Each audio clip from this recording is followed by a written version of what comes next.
ta main puissante. Même si les océans se déchaînent, je les traverserai avec toi. Père, tu dormis de les tempêtes. Je suis tranquille car tu es là. Même si les océans se déchaînent, je les traverserai avec toi. Père, tu dormis de les tempêtes. Je suis tranquille car tu es là. Je suis tranquille car tu es là, là. Je suis tranquille car tu es là. Je suis tranquille car tu es là.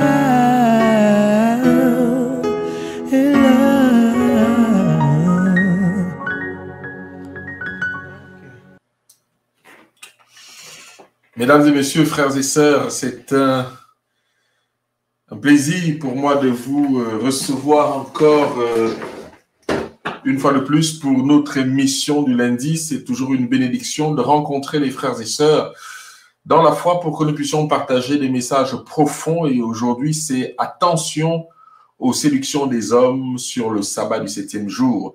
Nous pensons peut-être être à l'abri de certaines choses, mais c'est l'occasion pour nous de réexaminer les Écritures pour savoir le pourquoi du comment et quelles sont ces ruses par lesquelles l'ennemi peut nous séduire et penser que nous sommes dans le sabbat alors que nous sommes évidemment bien à côté. Il y a beaucoup d'enseignements sur ce jour. Il y en a même d'autres qui ont décidé de dire que bon, Dieu a dit dans le livre d'Hébreux qu'il donne un nouveau jour.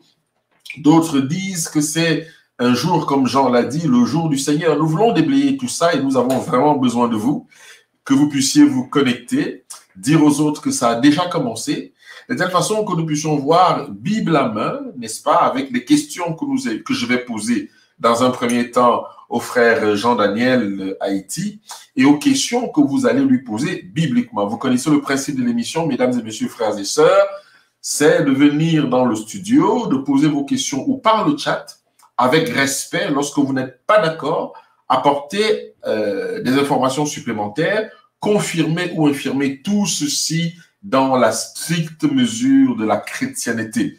On n'est pas là pour se faire du tort, mais du bien. On n'est pas là pour se tuer, mais nous accorder. Et puis, on n'est pas obligé d'être d'accord. L'émission du lundi sert à ça, à discuter des points de vue divergents. Mais lorsque nous voulons faire stricto sensu de l'enseignement, nous avons des jours dédiés pour cela. C'est pour ça que je m'en vais saluer Germain, que je vois, qui est déjà connecté, Germain de Lyon. Vous pouvez également nous saluer de là où vous êtes, nous dire là où vous êtes pour que nous puissions saluer vous et la population qui s'y trouve. En tout cas, j'espère que le Seigneur a veillé sur vous et qu'il veille encore sur vous. Si vous êtes connectés, j'espère que le Seigneur a veillé sur vos familles malgré toutes ces turbulences qui sont en train de fondre sur nous. La parole de Dieu nous demande dans le livre de Matthieu, le chapitre 7, de ne pas nous inquiéter d'un certain nombre de choses et que l'inquiétude ne nous emporte pas parce que celui qui veille sur nous veille éternellement. Alors, je voudrais saluer bien sûr nos frères et sœurs de la Guadeloupe et de la Martinique qui sont toujours très nombreux, leur dire notre amitié, notre fraternité parce que nous les aimons beaucoup, nos frères et sœurs de la France métropolitaine et toutes ces provinces, que le Seigneur vous bénisse. Merci d'être là. Partagez l'émission. Dites aux autres que ça a déjà commencé. Je voudrais saluer, bien sûr, nos frères et sœurs qui sont du côté des Amériques. Je pense à Haïti, bien évidemment. Je pense au Canada. Je pense à Trinidad et Tobago. Et je pense, bien sûr, aux États-Unis d'Amérique. Et je pense aussi à l'Afrique du Sud, où nous avons eu des connexions dernièrement. Nous bénissons le Seigneur pour ça. Je voudrais enfin saluer toute la grande Afrique francophone également qui est là. Je pense au Cameroun souvent, je pense au Gabon, je pense au Togo, je pense au Bénin où des frères sont en train de faire une campagne d'évangélisation actuellement. Nous voulons bénir le Seigneur pour cela, que l'Esprit de Dieu les accompagne et que cette campagne puisse porter des fruits à la gloire de Jésus-Christ de Nazareth. Je voudrais saluer effectivement nos frères et sœurs de la Côte d'Ivoire, du Togo, du Niger, nos frères et sœurs de la République centrafricaine, nos frères et sœurs de la République démocratique du Congo, nos frères et sœurs de partout dans le monde entier. Vraiment, nous voulons vous saluer. Nous prenons du temps à remettre des programmes en place parce que c'est beaucoup de travail. L'équipe est très petite. C'est pour ça que nous pouvons continuer à vous demander instamment de prier pour nous. L'ennemi nous poursuit vraiment. Personnellement, je suis très poursuivi, mais je cours par la grâce de Dieu et de nous soutenir par vos prières, mais aussi par vos dons, ce qui permettra d'harmoniser tout ce que nous sommes en train de faire, parce que vous allez voir bientôt que beaucoup de personnes vont intervenir de différents endroits. Il faut harmoniser tout ça, il faut acheter du matériel, bref, que la paix du Seigneur soit avec vous. Et l'autre information, c'est que vous savez que vous avez soutenu la veuve d'un pasteur au Cameroun qui est décédé, et sa veuve n'a pas pu prendre sa retraite, et vous aviez décidé de soutenir ces jeunes enfants, 2 jeunes filles. Vous les avez soutenues l'année dernière, elles ont pu réussir leur bac, elles sont allées à l'université. Je mettrai la vidéo bientôt. J'aimerais demander à tous ceux qui sont engagés de les soutenir de pouvoir le faire pour l'université. On avait dit que c'est à hauteur de 300 € l'année scolaire, et vous n'êtes pas obligé de passer par l'Alliance éternelle. Pour ceux qui veulent, je peux vous confier leur numéro de téléphone là où elles sont, et comme ça, vous vous adressez à elles directement. Les choses traînent également au niveau du livre « Un chrétien ne peut être possédé » qui reste à votre disposition. Vous nous avez aidé à faire venir ce livre. Il y en a encore un bon paquet. Je vous prie de les commander. Et pour ceux qui n'ont pas encore reçu, nous ferons le nécessaire bientôt. Il y a eu beaucoup de zones de turbulence actuellement, d'où le retard. Je voudrais saluer les 13 personnes qui sont connectées. Et avant de prendre justement notre invité de ce soir, en espérant que j'ai tout dit, oui, j'ai également annoncé l'émission Bon Sabbat qui va commencer bientôt. Ça devait commencer la semaine dernière, mais on a eu un problème de transfert de vidéos, de travail là-dessus. Donc, nous espérons que cette semaine, ça va commencer, et aussi les programmes de Sortez du milieu d'elle, mon peuple. Je vais appeler notre frère Jean-Daniel qui est déjà connecté pour que nous puissions commencer ce soir. Mais comme je vous l'ai dit, informez les autres que c'est déjà, on va commencer dans un instant. Mais avant cela, je vous prie encore de prendre cette ponctuation musicale que j'aime beaucoup. Je suis tranquille car tu es là.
Je suis tranquille car tu es là, est là, est là, est là, est là.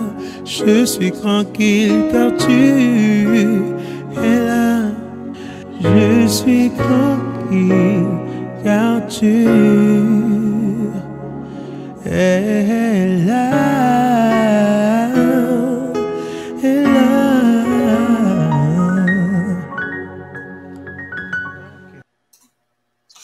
J'aime tellement cette chanson, Je suis tranquille car tu es là, parce que nous avons besoin de paix intérieure, Jean-Daniel. Nous avons vraiment besoin de paix intérieure avec les temps qui courent. L'ennemi a plus de 6000 ans d'expérience sur la race humaine et il est en train de tout faire pour le temps qui lui reste à décimer, à déraciner tout ce qu'il y a de foi dans l'être humain pour que Jésus-Christ, lorsqu'il vient reprendre les siens, ne puisse plus reconnaître la race humaine qu'il a créée. Et cette chanson me fait beaucoup de bien, surtout en période de difficulté. Je suis tranquille parce que Jésus-Christ est là. Bonsoir Jean-Daniel. Bonsoir Frère Marc, et je pense que c'est une chanson très intéressante également parce que Jésus nous a dit, et vraiment, je vous donne ma paix. Je vous laisse ma paix. Je ne vous la donne pas comme le monde la donne. Que votre cœur ne se trouble pas. Donc, et vraiment, nous avons besoin de paix en ces temps difficiles, en ces temps troublés. Et vraiment, et Jésus est présent et son Saint-Esprit est présent pour nous consoler dans ces moments difficiles. Bonjour Frère Marc, et je salue également tous les internautes branchés sur Grâce éternelle pour participer à cette émission. En tout cas, je voudrais saluer ceux que je vois. Germain, je l'ai déjà salué. JPC, je l'ai salué aussi. Et 97.1 Guada, en tout cas, vous êtes les bienvenus. Je vous ai mis le lien StreamYard pour venir contredire ou confirmer ce que le frère Jean-Daniel va nous dire. Vous avez la possibilité d'ouvrir largement la Bible parce que nous sommes là pour partager la parole de Dieu. N'ayez pas peur. Vous pouvez également le faire par chat. Nous sommes très disponibles. Frère Jean-Daniel, le thème de ce soir, c'est attention aux ruses des hommes en ce qui concerne le sabbat du 7e jour. Alors, c'est vrai que le formuler comme ça, on peut avoir l'impression que ça va bien. Et on peut même avoir l'impression qu'il y a une catégorie de personnes qui respectent le sabbat, même s'ils le disent. Et pourtant, nous constatons quand même que quand on regarde un peu plus près les Écritures, il y a quelques dysfonctionnements, même dans le peuple de ceux qui professent le sabbat. Il y a beaucoup de choses à ce niveau. Alors, pour t'introduire sur les questions que nous allons traiter ensemble, les questions très ouvertes, je vais quand même lire Ézéchiel 20, à partir du verset 19, n'est-ce pas?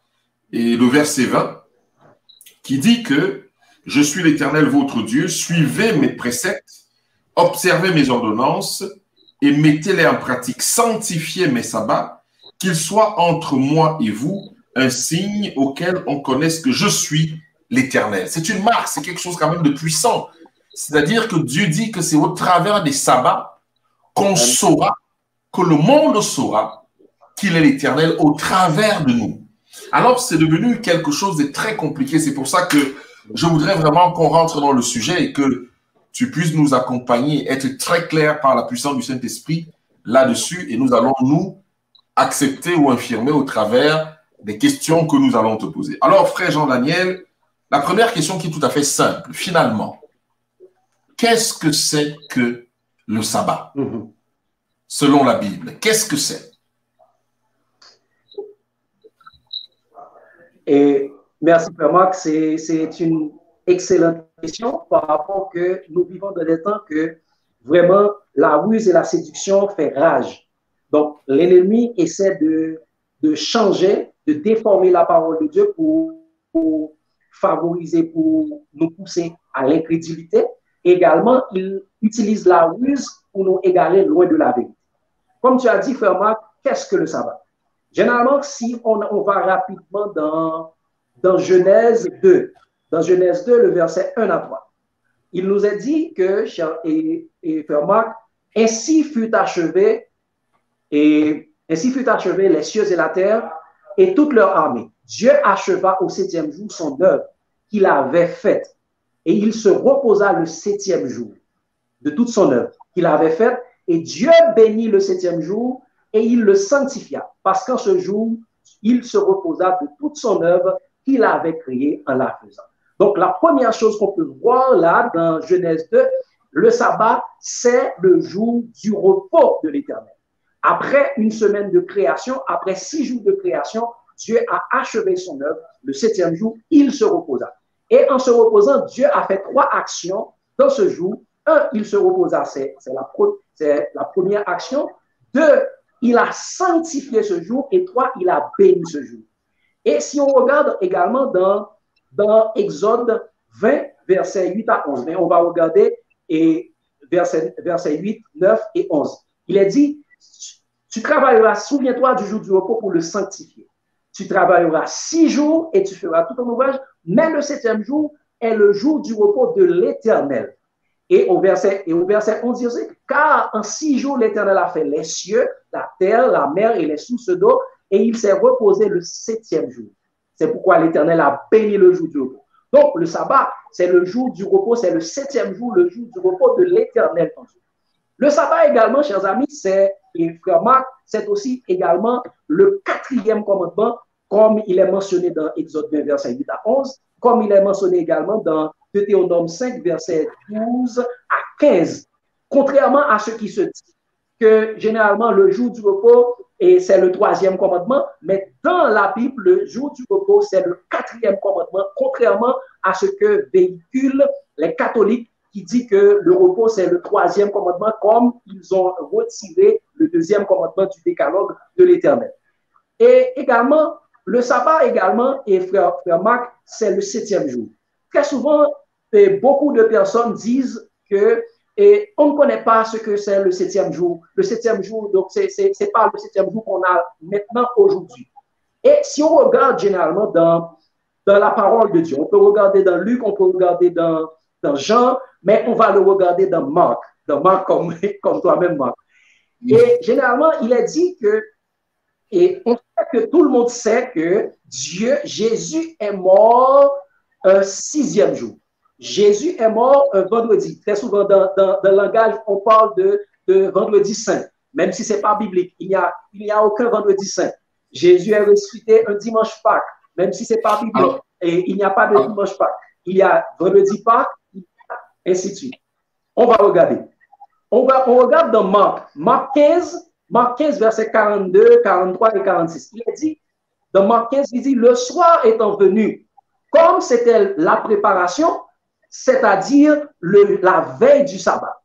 La veille du sabbat, dans le verset 43, il dit, arriva Joseph d'Arimathée, conseiller de distinction, qui lui-même attendait aussi le royaume de Dieu. Il osa se rendre vers Pilate et pour demander le corps de Jésus. C'est ce qu'il a fait. Il dit, Joseph, ayant acheté un seuil, descendit Jésus de la croix, l'enveloppa de le seuil et le déposa dans un sépulcre taillé dans le roc.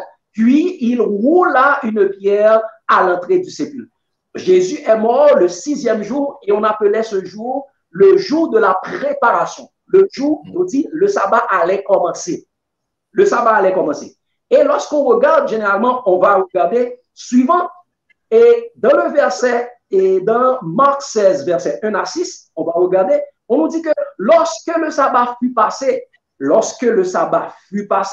on nous dit Marie de Magdala, Marie, mère de Jacques et Salomé achetèrent des aromates afin d'aller embaumer Jésus. Je dis, le premier jour de la semaine, elle se rendit au sépulcre. Le premier jour de la semaine, elle se rendit au sépulcre.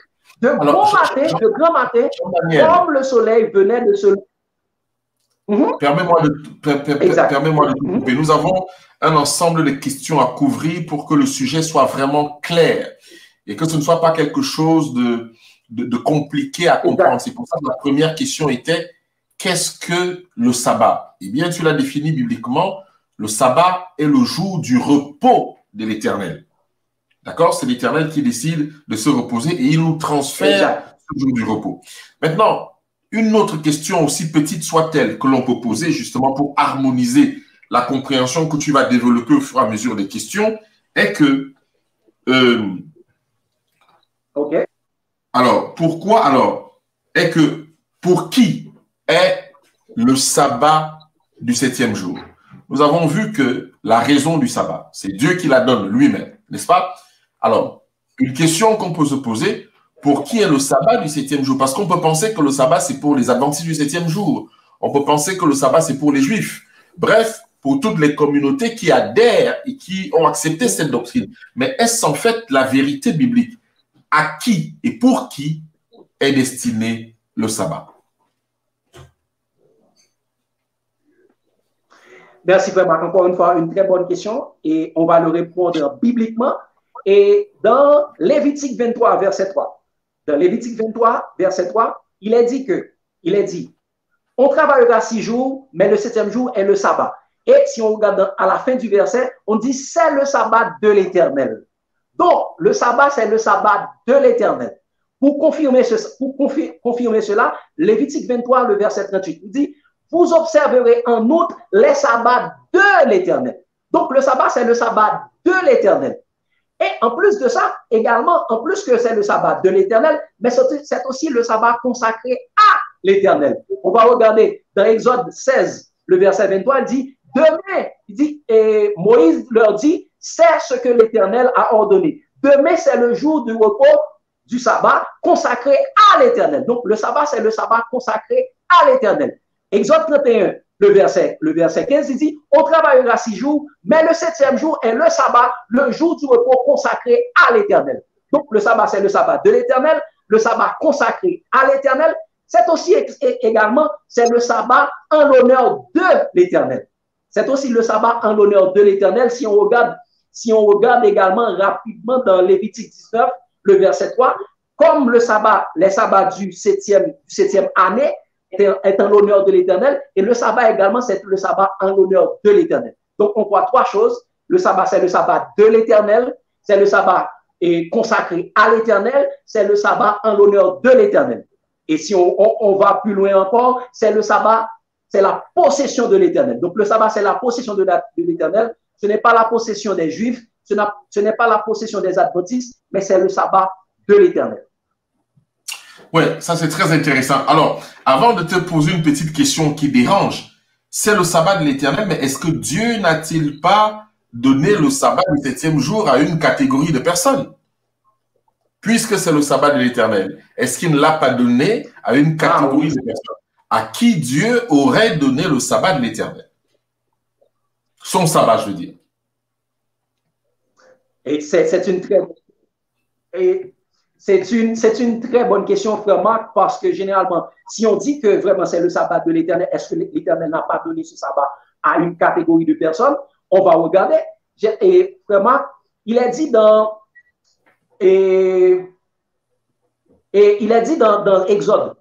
Exode 16, le verset 29. Il est dit, considérez que l'Éternel vous a donné le sabbat. Donc, c'est le sabbat de l'Éternel, c'est la possession de l'Éternel. L'Éternel le donne à qui il veut. Donc, c'est ça. Moïse parlait, l'Éternel parlait, et Moïse parlait avec le peuple d'Israël. Il dit, considérez que l'Éternel vous a donné le sabbat. Et si on regarde également dans Exode 20, il dit, souviens-toi du jour pour le sanctifier. Il dit, tu travailleras 6 jours et tu feras ton ouvrage, mais le 7e jour est le jour du repos de l'Éternel, ton Dieu. Tu ne feras aucun ouvrage. Il a dit, ni toi, ni ton fils, ni ta fille, ni ton serviteur, ni ta servante, ni l'étranger qui est dans tes portes. Donc, le sabbat était donné aux Juifs, mais c'était pour tout le monde. C'était pour tout le monde en réalité. Pour le Juif, mais on va aller. Et généralement, très souvent, il y a certaines personnes qui disent que les Juifs, le sabbat, c'était pour les Juifs, c'était pas pour nous. Mais qui sont les Juifs? Qui sont les Juifs dans la parole de Dieu? Et je vais regarder dans Romains 2, le verset 28 et 29. Il dit, le Juif, ce n'est pas celui qui l'est du dehors. Et la circoncision n'est pas celle qui est visible. Il dit, mais le Juif, c'est celui qui l'est intérieurement. Il dit, et la circoncision est celle du cœur, selon l'esprit, et non selon la lettre. La louange de ce Juif ne vient pas des hommes, mais de Dieu. Donc, déjà, comme lorsque Dieu donnait le sabbat aux Juifs, il le donnait pour tout le monde, parce que le Juif, c'est celui qui l'est intérieurement. Mais on va regarder également dans Ésaïe. Ésaïe 56, verset 1-2. On va regarder que ce n'est pas seulement pour les Juifs, Dieu avait donné le sabbat. Il a dit, ainsi parle l'Éternel, observez ce qui est droit, pratiquez ce qui est juste, car mon salut ne tardera pas à venir et ma justice à se manifester. Il dit, heureux l'homme qui fait cela et le Fils de l'homme qui y demeure ferme, gardant le sabbat pour ne point le profaner.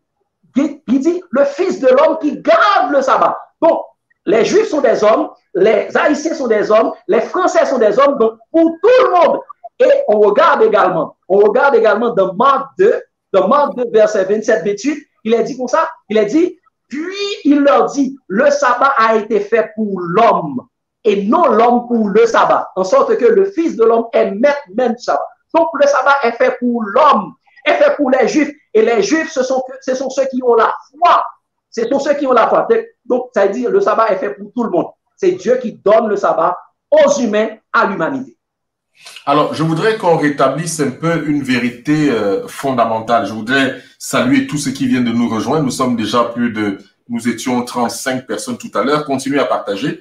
Vous avez la possibilité, bien sûr, de poser vos questions. J'ai mis le lien StreamYard qui vous permet de venir rejoindre le studio pour poser des questions, infirmer ou confirmer lorsqu'on aura terminé. Bienvenue à tous ceux qui viennent de nous rejoindre. Je vois Mumu qui est là, Berthe, Charles.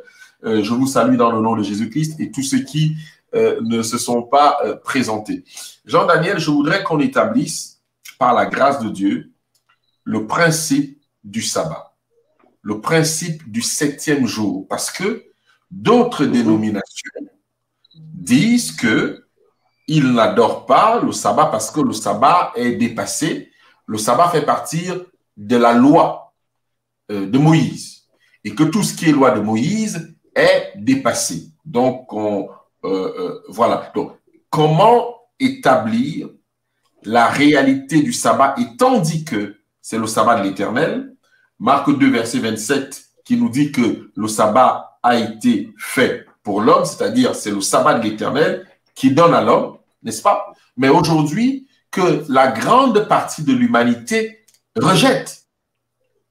Comment est-ce que la grande partie de l'humanité, on voit des véritables enfants de Dieu qui semblent adorer avec beaucoup d'amour, avec beaucoup de respect de la parole de Dieu, avec beaucoup de spiritualité, mais qui rejettent quand même ouvertement la notion du sabbat que Dieu a émise dans l'Ancien Testament et voire dans le Nouveau Testament. Comment établir que le 7e jour, c'est le sabbat de l'Éternel, c'est le samedi?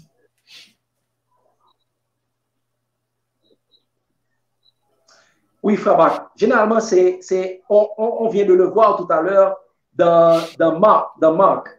On voit que le 7e jour, c'est le sabbat.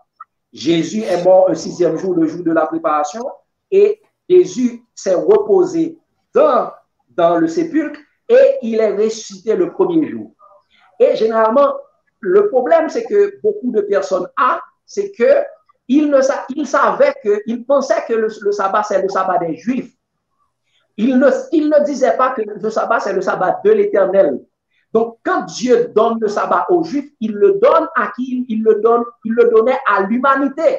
Les Juifs devaient apporter le salut à toute l'humanité, car le salut vient des Juifs. C'est pourquoi, et généralement, malheureusement, très souvent, il y a certaines personnes qui ne savent pas qu'est-ce qu'on doit faire pendant le sabbat. Dans le sens que, pourquoi Dieu a créé le sabbat? Eh bien, vraiment, dans Somme 92, le verset 1-2, c'est le seul psaume qu'il y a dans la Bible. Il y a un psaume même qui est dédié au sabbat. Il y a des psaumes qui sont dédiés au sabbat. Il est dit dans Somme 92, verset 1-2, il dit cantique pour le jour du sabbat. Cantique pour le jour du sabbat. Il dit que il est bon de louer l'Éternel et de célébrer ton nom au Très-Haut. Donc, le sabbat est fait pour adorer Dieu. C'est le jour que Dieu a mis à part pour son adoration. Et quand on va dans Ésaïe 58, le verset 13-14, il dit, si tu retiens ton pied pendant le sabbat pour ne pas faire ta volonté en mon séjour, il dit, si tu fais du sabbat tes délices pour sanctifier l'Éternel en le glorifiant, si tu honores de tout et si tu l'honores en ne suivant point tes voies, il dit ça, et en ne te livrant à des penchants et à des vains discours, alors tu mettras ton plaisir en l'Éternel, je te ferai monter sur les hauteurs du pays. Donc, il a dit que le sabbat est fait pour glorifier l'Éternel. Et quand on va dans Ésaïe 66, le verset 23, il est dit, à chaque sabbat, à chaque nouvelle lune, lorsqu'on sera dans la terre promise, lorsqu'on sera dans la terre restaurée, il dit, à chaque sabbat, à chaque nouvelle lune, toute chair viendra se prosterner devant moi, dit l'Éternel des armées. Donc, le sabbat est fait pour adorer l'Éternel, pour se prosterner devant l'Éternel. C'est pourquoi il est aussi dit, chers amis, dans le message du premier ange, dans Apocalypse 14, le verset 6 et 7, il est dit, je vis un autre ange qui volait par le milieu du ciel, ayant un évangile éternel pour l'annoncer aux habitants de la terre, à toute nation, à toute tribu, à tout monde et à tout peuple. Il disait d'une voix forte, craignez Dieu et donnez-lui gloire, car l'heure de son jugement est venue, et adorez celui qui a fait le ciel, la terre, la mer et les sources d'eau. Et on avait vu dans Genèse 2, verset 1 à 3, et dans Exode 20, verset 11, dit ça, car en 6 jours, l'Éternel a fait les cieux, la terre, la mer et les sources d'eau. Donc, le sabbat est fait pour adorer l'Éternel. Donc, c'est le jour que Dieu a mis à recevoir notre adoration. C'est un rendez-vous que Dieu a avec son peuple. Alors, je voudrais donc qu'on parle à ce moment-là de ce que tu viens d'évoquer, des ruses justement qui entourent ce que tu viens de dire. Mais j'aimerais quand même te déranger en te posant une question de JPC qui dit que comment peux-tu dire que le 7e jour, c'est le sabbat et que le samedi... Alors, comment peux-tu dire que c'est le 7e jour, c'est le sabbat et que c'est le samedi et non le dimanche? Ça, c'est une question, Jean-Daniel, que je voudrais que tu puisses répondre très bibliquement à JPC parce que c'est justement cette confusion-là déjà qu'il y a, c'est-à-dire de faire la différence. Alors, la question est très claire. Hein? Comment peux-tu dire que le 7e jour, c'est le sabbat et que c'est le samedi et non le dimanche? Peut-être que dans la tête de Jean-Daniel, il fait la différence entre le sabbat, le samedi, j'ai l'impression, et non, et pourquoi pas le dimanche? Parce qu'il y a des gens qui estiment, nous avons vu dans ce plateau un frère qui est très populaire dans les réseaux sociaux, que j'ai invité ici, qui a prôné le dimanche. Alors, comment tu toi qui es là pour répondre à ces questions aujourd'hui, comment tu fais la différence entre le 7e jour, le sabbat et même le dimanche? Oui, merci à JPC pour cette question. C'est très intéressant, c'est très important. Généralement, la Bible répond à la question. La Bible répond à la question. Et si on regarde dans Jean 19, verset 30-31, ça c'est la première. Il est dit, quand Jésus eut pris le vinaigre, il dit, tout est accompli. Et baissant la tête, il rendit l'esprit. Donc Jésus est mort. Et quand est-ce que Jésus est mort? Il dit dans le verset 32, dans la crainte que le corps resta sur la croix pendant le sabbat, on a dit dans la crainte que le corps de Jésus resta sur la croix dans le sabbat, il dit car c'était la préparation et ce jour était un sabbat, c'était un grand jour. Pourquoi on disait que c'était un grand jour? C'est parce que la Pâque tombait, la fête des pains sans levain allait tomber exactement un samedi. Généralement, quand la fête des pains sans levain tombe un 7e jour, on appelle ça un sabbat, un grand jour. Un grand jour. On descendait le corps de Jésus du sépulcre et de la croix.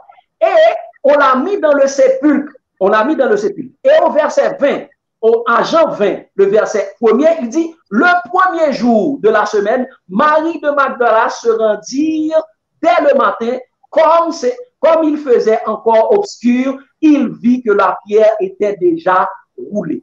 Donc, généralement, les protestants, ils adorent, eux, au premier jour, il dit que c'est le jour de la résurrection. Eh bien, avant le jour de la résurrection, c'était le sabbat. Avant le jour de la résurrection, avant le premier jour où Jésus était ressuscité, c'était le sabbat. Donc, le samedi, c'est le sabbat. Et si on regarde également dans Marc, et on va regarder dans Luc 23, verset 53 et 56, il est dit, il le descendit de la croix. Il les enveloppa de linceul, ainsi de suite. Verset 54, il dit, c'était le jour de la préparation et le sabbat allait commencer. Jésus est mort le jour de la préparation et le sabbat allait commencer.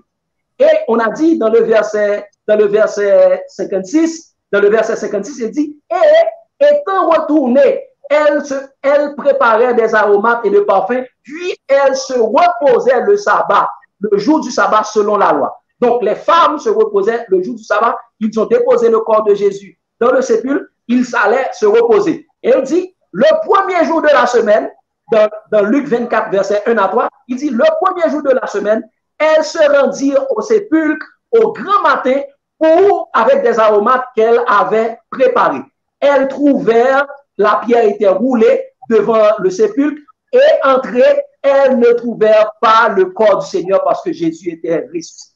Donc, le sabbat, Jésus est ressuscité le premier jour, le dimanche que on sait déjà.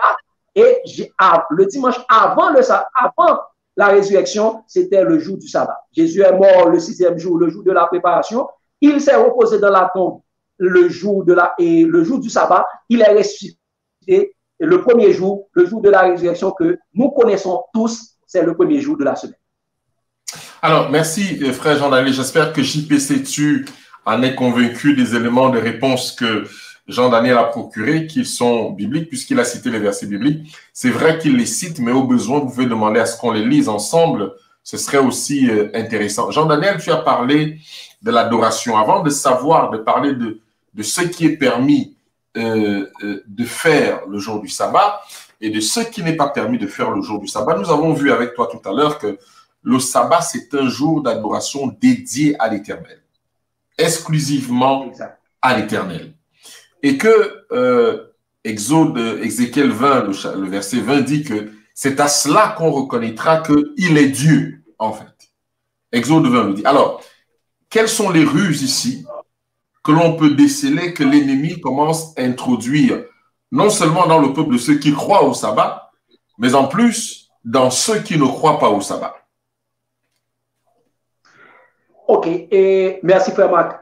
Généralement, il y a beaucoup de ruses qui est en train de faire. Si on regarde le document Laudato Si qui est écrit par le pape, et au paragraphe 237, c'est disponible sur le net, on peut le trouver. Il a dit, le dimanche, on va voir une première ruse et séduction. Il dit, le dimanche, la préparation à l'Eucharistie est d'une importance spéciale. Ce jour, comme le sabbat juif, ouais, vous écoutez, il dit, ce jour, comme le sabbat juif, alors qu'il n'y a aucun endroit dans la Bible, il a été écrit le sabbat juif. Et le pape dit, le dimanche, comme le sabbat juif, est offert comme le jour de la purification des relations entre Dieu et homme. Le dimanche est le jour de la résurrection. Tout le monde sait que le jour dimanche est le jour de la résurrection, mais il dit le dimanche comme le sabbat juif. Il n'y a pas de sabbat juif.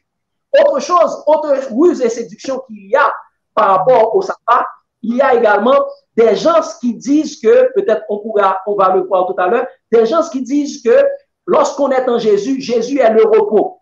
Et alors qu'il n'y a aucun endroit dans la Bible qui est écrit Jésus est le repos. Jésus dit, prenez mon joug sur vous et je vous donnerai du repos. Venez à moi, vous qui êtes fatigués et chargés, je vous donnerai du repos.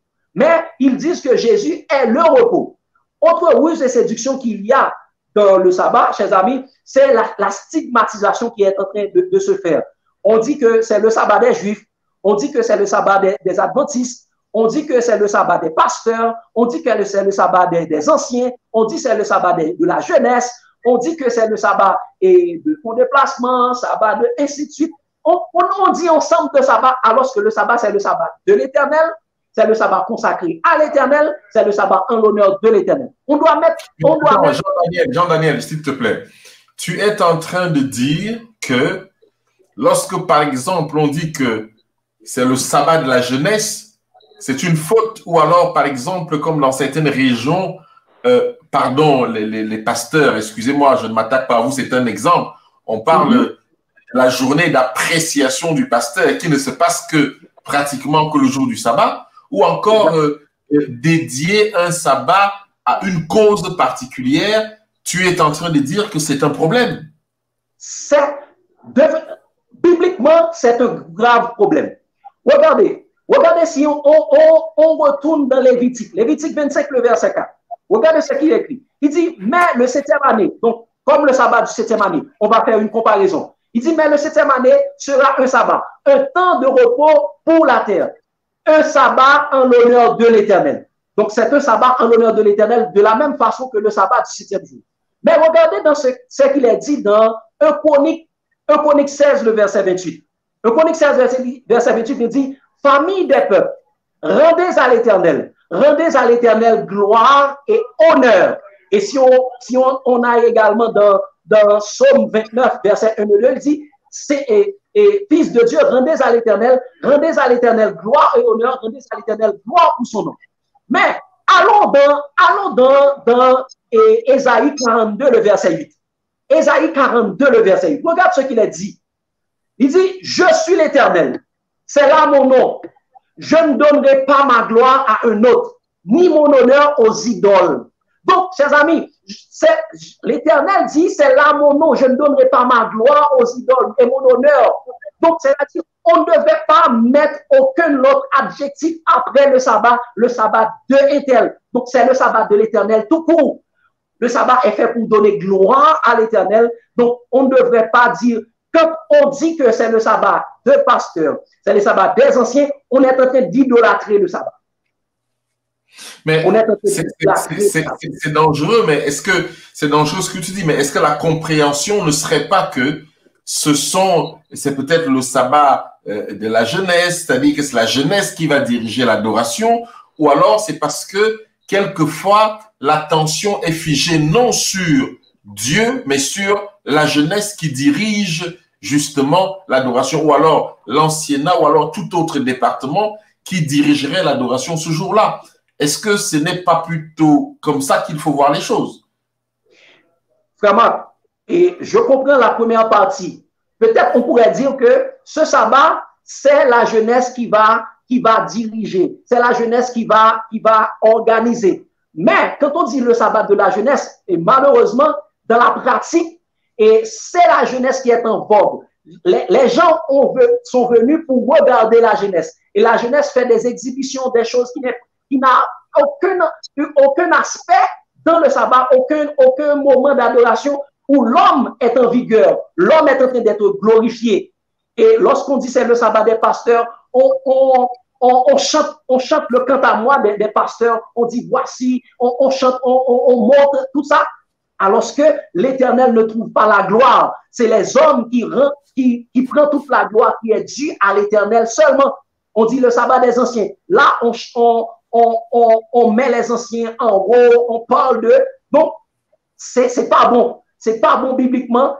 L'Éternel est jaloux, est un Dieu jaloux. Il ne donne pas sa gloire à un autre. Peut-être également, vraiment, on peut dire que ce sabbat, les jeunes vont organiser, mais ce n'est pas le sabbat de la jeunesse. Et c'est souvent, on dit que c'est le sabbat des femmes, le sabbat de la femme. Ce n'est pas biblique. On doit retourner à ce que la Bible dit. C'est le sabbat de l'Éternel, le sabbat consacré à l'Éternel, le sabbat pour donner gloire à l'Éternel.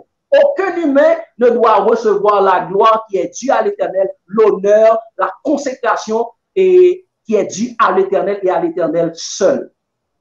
Alors, si je te suis, la ruse et le péché est tellement grand parce que malheureusement, on a l'impression que les sabbats ne sont plus orientés vers l'Éternel.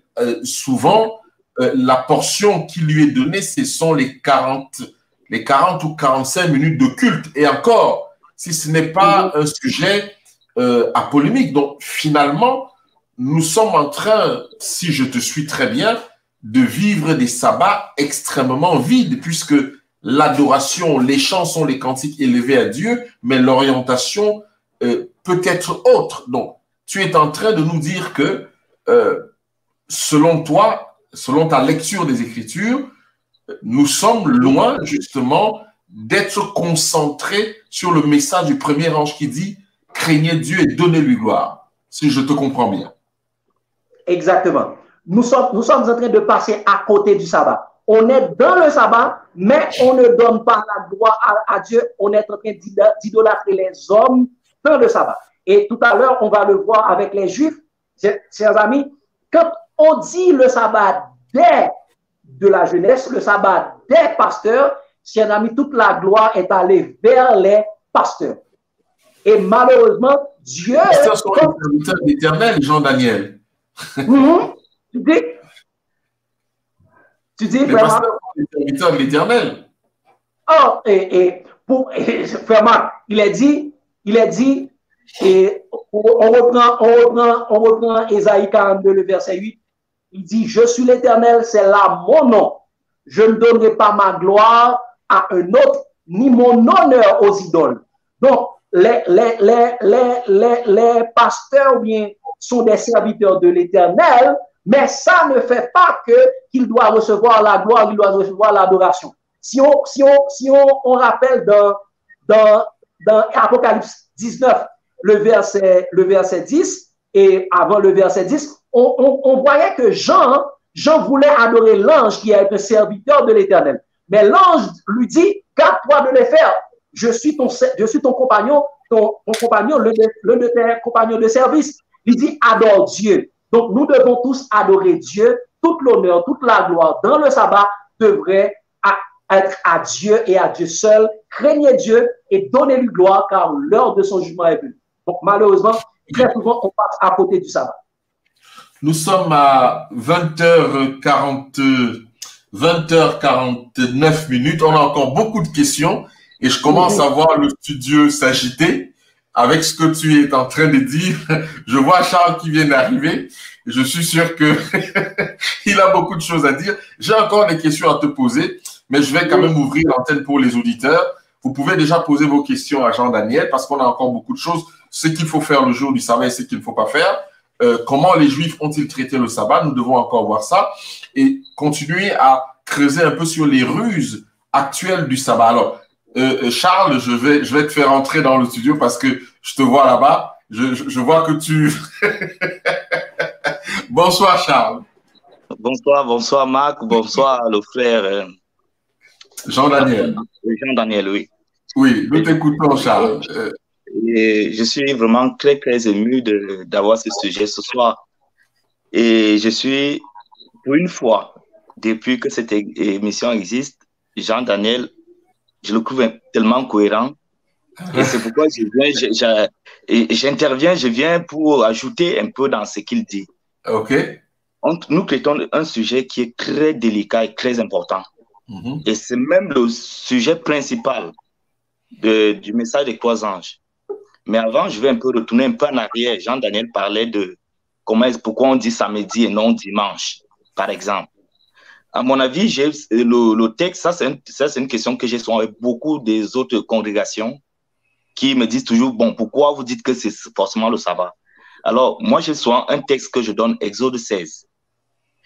N'oublions pas que Israël sort de la captivité où ils avaient déjà oublié en quelque sorte la notion du sabbat, car plus de 400 ans, c'est pas 40 ans, c'est pas 40 jours, c'est pas 10 jours. 400 ans, ça fait des siècles.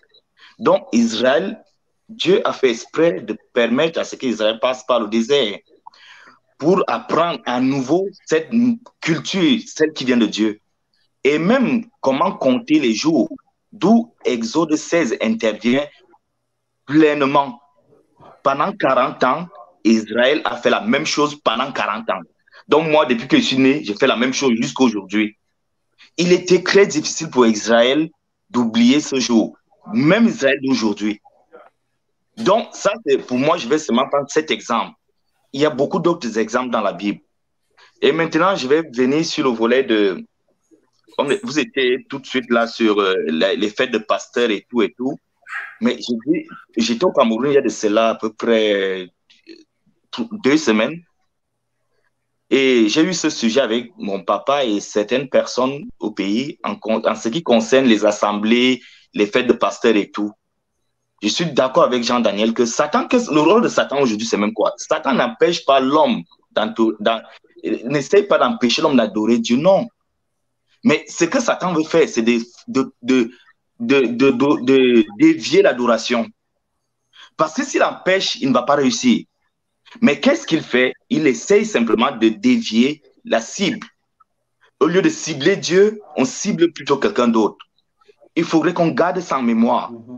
Satan ne va pas combattre l'adoration. Au contraire, il va encourager, mais en déviant. D'où, bibliquement, comme Jean-Daniel a dit, Jésus dit, je suis le chemin, la résurrection et la vie. Jésus sur terre pouvait permettre à ce que les hommes viennent l'adorer tous les jours, comme de dimanche à sabbat. Mais parce qu'il est Dieu, il avait ce droit. Mais Jésus il a tout plutôt orienté l'adoration vers le Père, vers Dieu, parce qu'il est venu nous montrer comment vivre, comment adorer Dieu. D'où il est le modèle par excellence. On n'a pas vu une journée consacrée à Jésus, spécialement à Jésus, ou bien à Pierre, ou à Paul, ou à Jean, ou je ne sais pas. Moi, je voudrais simplement qu'on me donne, peut-être, moi je ne connais pas toute la Bible, mais je voudrais qu'on me donne un exemple bibliquement qui donne le pouvoir à l'homme de consacrer. On parle là du sabbat en réalité. Adorer Dieu, adorer celui qui a fait le ciel, la terre, la mer, les sources d'eau. Parce que quoi? Quand nous consacrons une journée du pasteur, moi je suis Camerounais, Marc qui est avec moi aussi, Dieu sait comment ça se passe au Cameroun, la journée du pasteur. Les hommes ont plutôt peur du pasteur que d'avoir peur même du péché. Nous consacrons tout, nous faisons tout ce qui est possible pour que les pasteurs nous trouvent adorables. Il veut dire quoi? Des personnes, des vrais membres d'église. Nous faisons tout ce qui est à notre pouvoir d'être clairs devant le pasteur. Mais nous n'avons pas peur du péché. Nous n'avons pas peur d'offenser Dieu. D'où Satan, il a réussi son coup. Moi, je pense, peut-être l'intention peut être bonne. Je veux dire peut-être la manière de placer les mots de la journée du pasteur n'est pas peut-être bonne, mais peut-être l'intention est bonne. Mais Satan utilise toutes les petites failles qui sont présentées pour dévier l'adoration dans le bon sens. Dans le sens qu'il faut pour l'amener dans le mauvais sens. À mon avis, je ne veux pas tellement... je ne voulais pas monopoliser le sujet, mais je voulais dire le sujet est très important et je veux vraiment remercier Dieu, remercier Marc et remercier aussi Jean-Daniel qui, aujourd'hui, je vous assure, il faudrait comprendre cet enseignement très, très, très, très, je veux dire très, très au sérieux, c'est très délicat. Je pense que... Merci Charles. Je pense que Jean-Daniel va te répondre dans un instant, mais je voulais d'abord écouter Germain qui est là. C'est vrai que c'est un sujet très important. J'ai encore des questions plus pertinentes encore à poser et vous aussi. Donc, restez connectés. Nous avons alors Nina Diato qui est là. Elle est partie. Et nous avons... tu peux revenir, ma bien-aimée sœur, pour poser ta question. Germain, tu avais quelque chose à dire. Non. Bonsoir à tous. Bonsoir. Je voulais simplement dire que c'est pas une journée consacrée aux anciens. Nous ne t'entendons pas très bien, Germain. Je disais que c'était pas une journée consacrée aux anciens, consacrée aux pasteurs, ou consacrée à la femme, ou consacrée à la jeunesse, mais c'est une journée du ministère de la jeunesse. C'est une journée du ministère de la femme. C'est une journée du ministère de l'ancien. C'est une journée du ministère du pasteur. Donc, c'est différent qu'une journée consacrée. Maintenant, dans la façon de fêter cette journée-là, il se pourrait que les personnes tournent l'adoration vers le pasteur, mais ce n'est pas ça c'est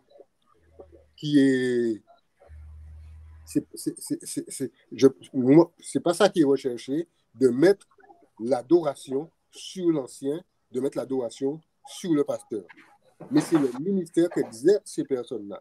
Donc, il faut faire la différence entre consacrer une journée à une fonction entre consacrer une journée à une fonction et entre consacrer une journée à une personne. Donc, est-ce que tu penses, Germain, que même consacrer la fonction à un jour dédié à l'Éternel, c'est normal? C'est une question que je te pose. Hein. Je n'ai pas de parti pris. Je te pose la question pour que ce soit plus défriché, en fait. Est-ce que tu penses que ça change quelque chose, que ce soit une journée consacrée à une fonction ou à une personne?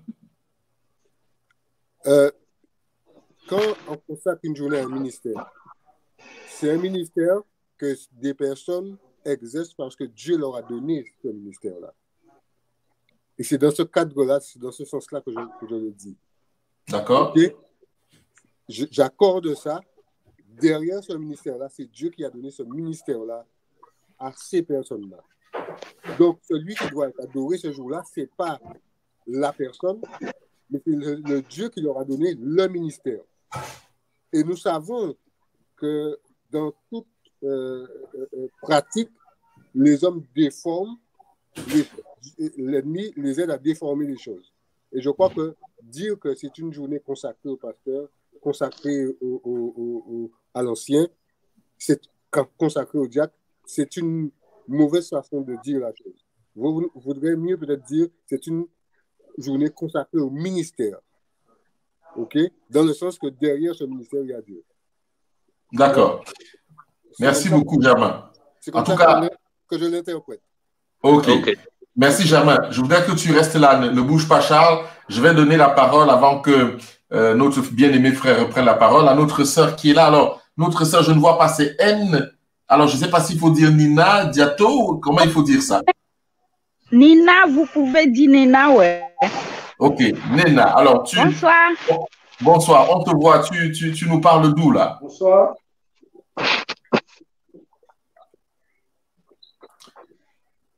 Tu nous entends? La connexion ne marche pas bien, je ne vous entends pas.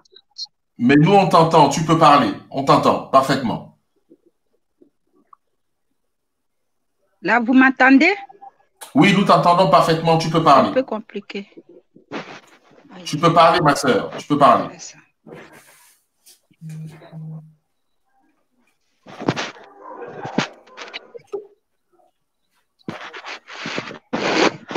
D'accord. Je ne sais pas s'il faut dire Nina, bientôt, ou comment il faut dire. D'accord, bonsoir. Oui, nous t'écoutons. Ok, Nina, alors bonsoir, on te voit, tu nous parles d'où là? Alors, si vous m'attendez, ça va. Si vous ne m'attendez pas, ça serait dur. Alors, ce que je voulais dire à ce sujet, c'est vrai que ça fait 2 semaines ou un mois, l'histoire là commence à intriguer dans ma tête. À chaque fois qu'on dit notre soeur ou notre frère, il aime bien le chant là, on va chanter pour lui. Écoutez bien. D'accord, bonsoir.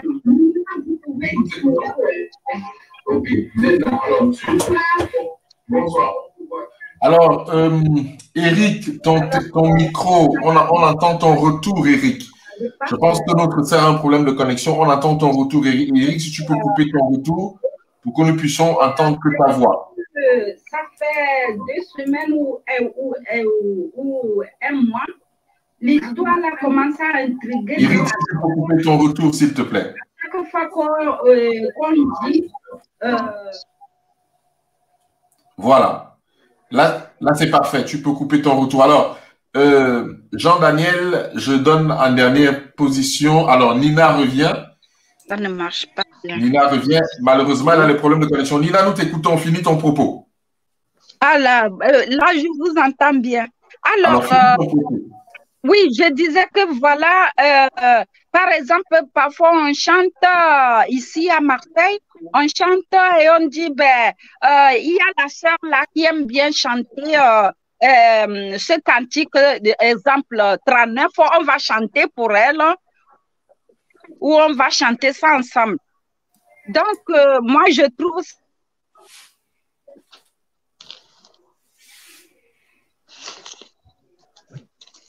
Bon, la sœur Nina, qui est de Marseille, a des problèmes de réseau. Ce n'est pas la faute d'Éric.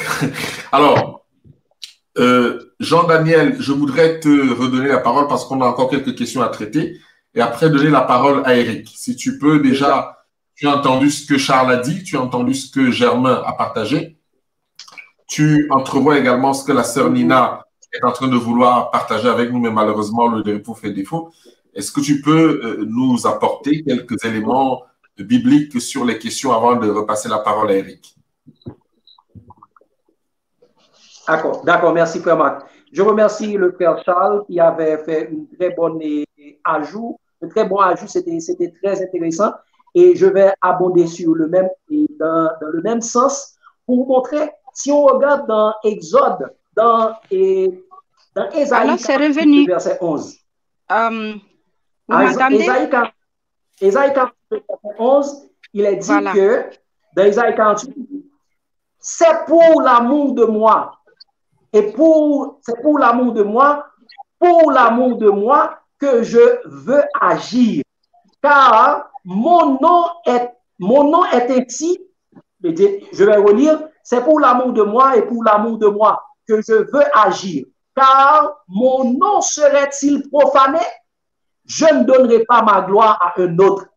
Donc, très souvent, on profane le nom de l'Éternel quand on prend la gloire de l'Éternel et on l'envoie aux hommes.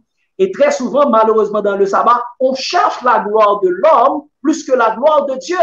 C'est ce que Jésus dit dans Jean 12, le verset 42. Le verset 42 et 43, très souvent, on prend la gloire de Dieu, on l'envoie à l'homme.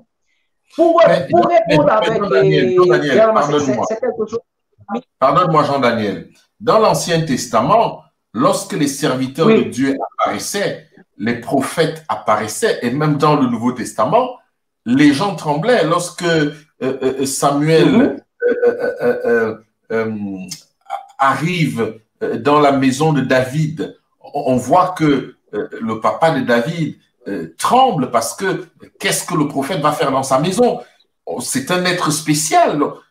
Pourquoi ne pas, est-ce que ce serait vraiment interdit dans ce sens-là?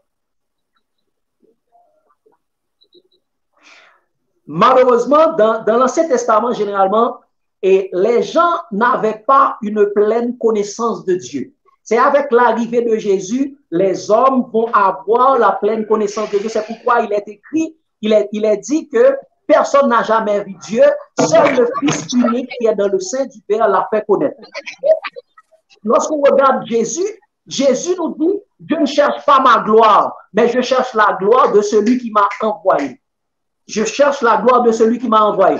Donc, les gens ne devraient pas trembler devant le prophète, mais devaient trembler devant Dieu.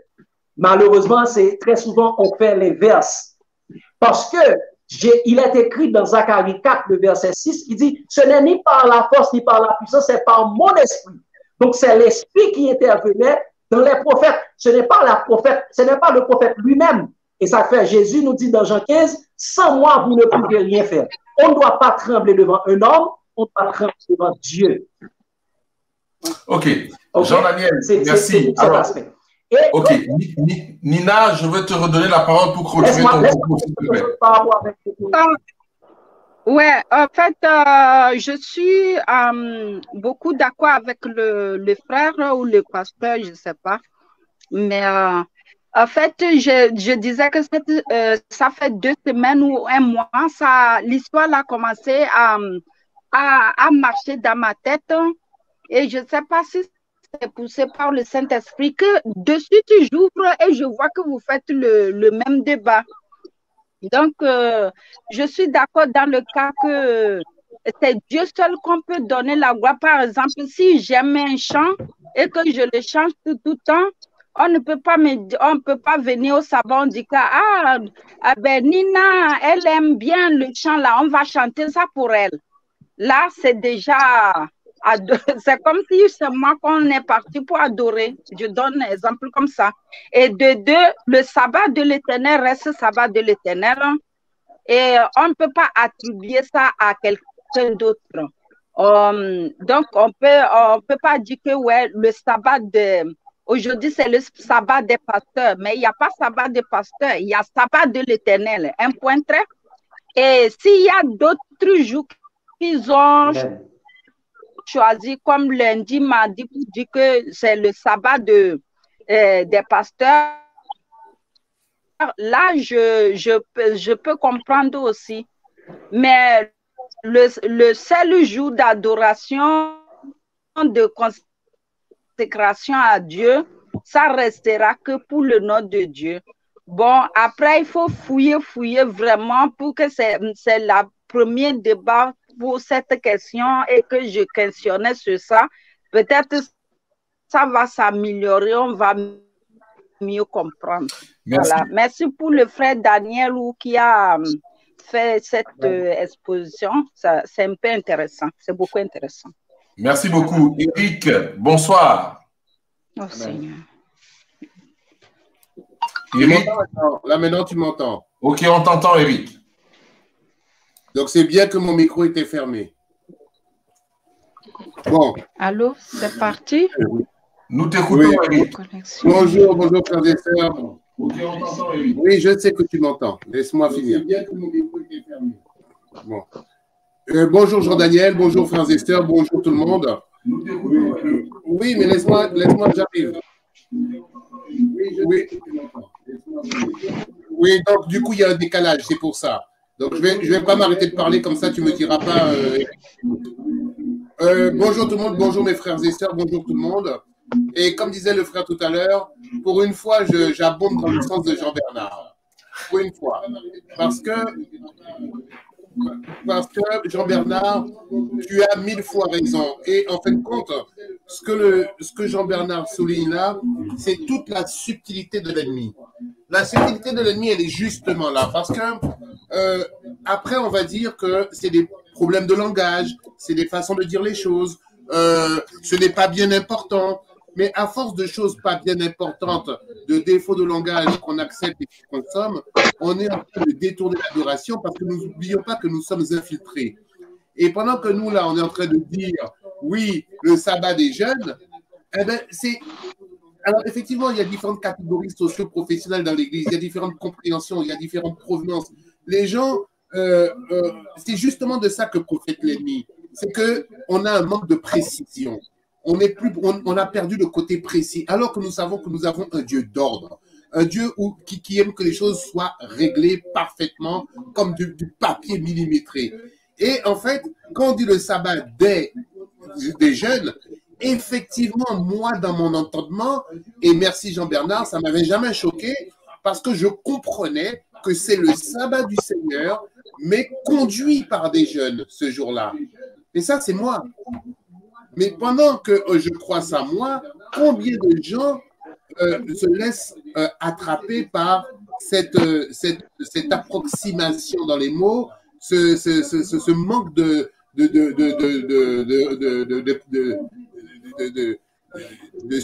perfection dans les mots. Donc, nous devons faire attention, effectivement. Et je vois même qu'il y a des débordements encore plus grands que ça. On fait des décorations dans les églises. Moi, je vois dans mon église, on a fait une décoration l'autre fois. Et c'est le pasteur qui a remarqué qu'on avait mis une étoile diabolique dans l'église. On avait mis un pentateuque dans les... oui, parce qu'on fait des décorations, on veut faire plein de choses comme les gens de dehors. Et puis, finalement, l'ennemi nous est dans les... Et après, on se dit, il n'y a pas le Saint-Esprit avec nous, que l'église ne marche pas, que l'église a des problèmes. Mais c'est parce que nous sortons du conformisme que nous avions au nom de plus de légèreté, s'adapter, faire un petit peu nouveau, de la fraîcheur. On n'a pas besoin de ça. On n'a pas besoin de ça. Ce qu'on avait été très bien. On doit dire école du sabbat. On ne doit pas dire catéchèse. On n'a pas besoin de ça. Moi, je comprends. À tous les niveaux, on est en train de brader. On brade tout. On brade les bijoux de la maison de Dieu. Moi, vous ne pouvez pas imaginer le bonheur que j'éprouve dès le mercredi. Quand le mercredi arrive, là, on commence à cirer les chaussures le jeudi. On commence à préparer les vêtements. On commence à sentir qu'on rentre dans le sabbat. Mais le sabbat, ce n'est pas que le sabbat. Ce n'est pas que le jour du sabbat, c'est toute la semaine. Mais c'est la cerise sur le gâteau. C'est ce moment mis à part, ce moment sanctifié. C'est un jour où tout est différent. Le temps s'arrête pour moi. Ah ben, pourquoi j'ai pas besoin moi de catéchèse? J'ai besoin d'école du sabbat. C'est mon école du sabbat. C'est les petites choses où on se reconnaît entre nous. C'est une identité. C'est une identité. Et on est en train de tout brader au nom de quoi? On baptise des gens qui n'ont même pas rien compris. On fait du chiffre. Enfin bref. Je vais m'arrêter là. Merci, Eric. Je m'attendais bien à une intervention de ce genre de ta part. Mais Jean-Daniel, tu vois que tout le monde est pratiquement d'accord avec toi parce que c'est une corde sensible. Alors, on a encore quelques questions à te poser, mais... En fait, Marc, la prochaine fois que tu as un problème au niveau du son, c'est parce que j'avais oublié mon YouTube allumé. Il faut demander de couper l'un ou l'autre. Exactement. C'est pas parce que je ne te comprenais pas. Mon problème venait du fait que mon YouTube de l'autre côté était allumé. Et effectivement, c'est ça. Maintenant, on peut dire Jean-Bernard président. Alors, Jean-Daniel, c'est pas Jean-Bernard, c'est Jean-Daniel. Jean-Daniel, tu as entendu l'intervention de notre sœur Nina. Tu as entendu l'intervention d'Éric. Est-ce que tu as quelque chose à ajouter dessus pour qu'on puisse continuer dans les deux autres questions importantes, hein? Et vous pouvez encore intervenir, Éric, Charles, Germain et Nina. Alors, nous t'écoutons, Jean-Daniel. Ok, merci. Et merci, frère Éric, et merci à Nina pour cette intervention. C'était super intéressant par la grâce de Dieu. Merci encore une fois pour votre ajout. Et je vais commencer retourner avec le frère Éric, qui a fait un ajout tout à fait important et spécial. Parce que lorsqu'on dit c'est le sabbat des jeunes, très souvent on a une sorte de largesse, on a une sorte de laisser-faire, on laisse les jeunes faire tout ce qu'ils veulent parce qu'on dit que ce jour c'est leur jour, alors que c'est le jour de l'Éternel. Donc ils font des théâtres, ils font tout, mais malheureusement, et on prend des choses du dehors également, on rentre à l'intérieur de l'assemblée avec des choses profanes. Malheureusement, le nom de l'Éternel est profané. Pas malheureusement. Et généralement, par rapport avec ce que le frère tout à l'heure avait dit, on parle de ministère le sabbat de tel ou tel ministère.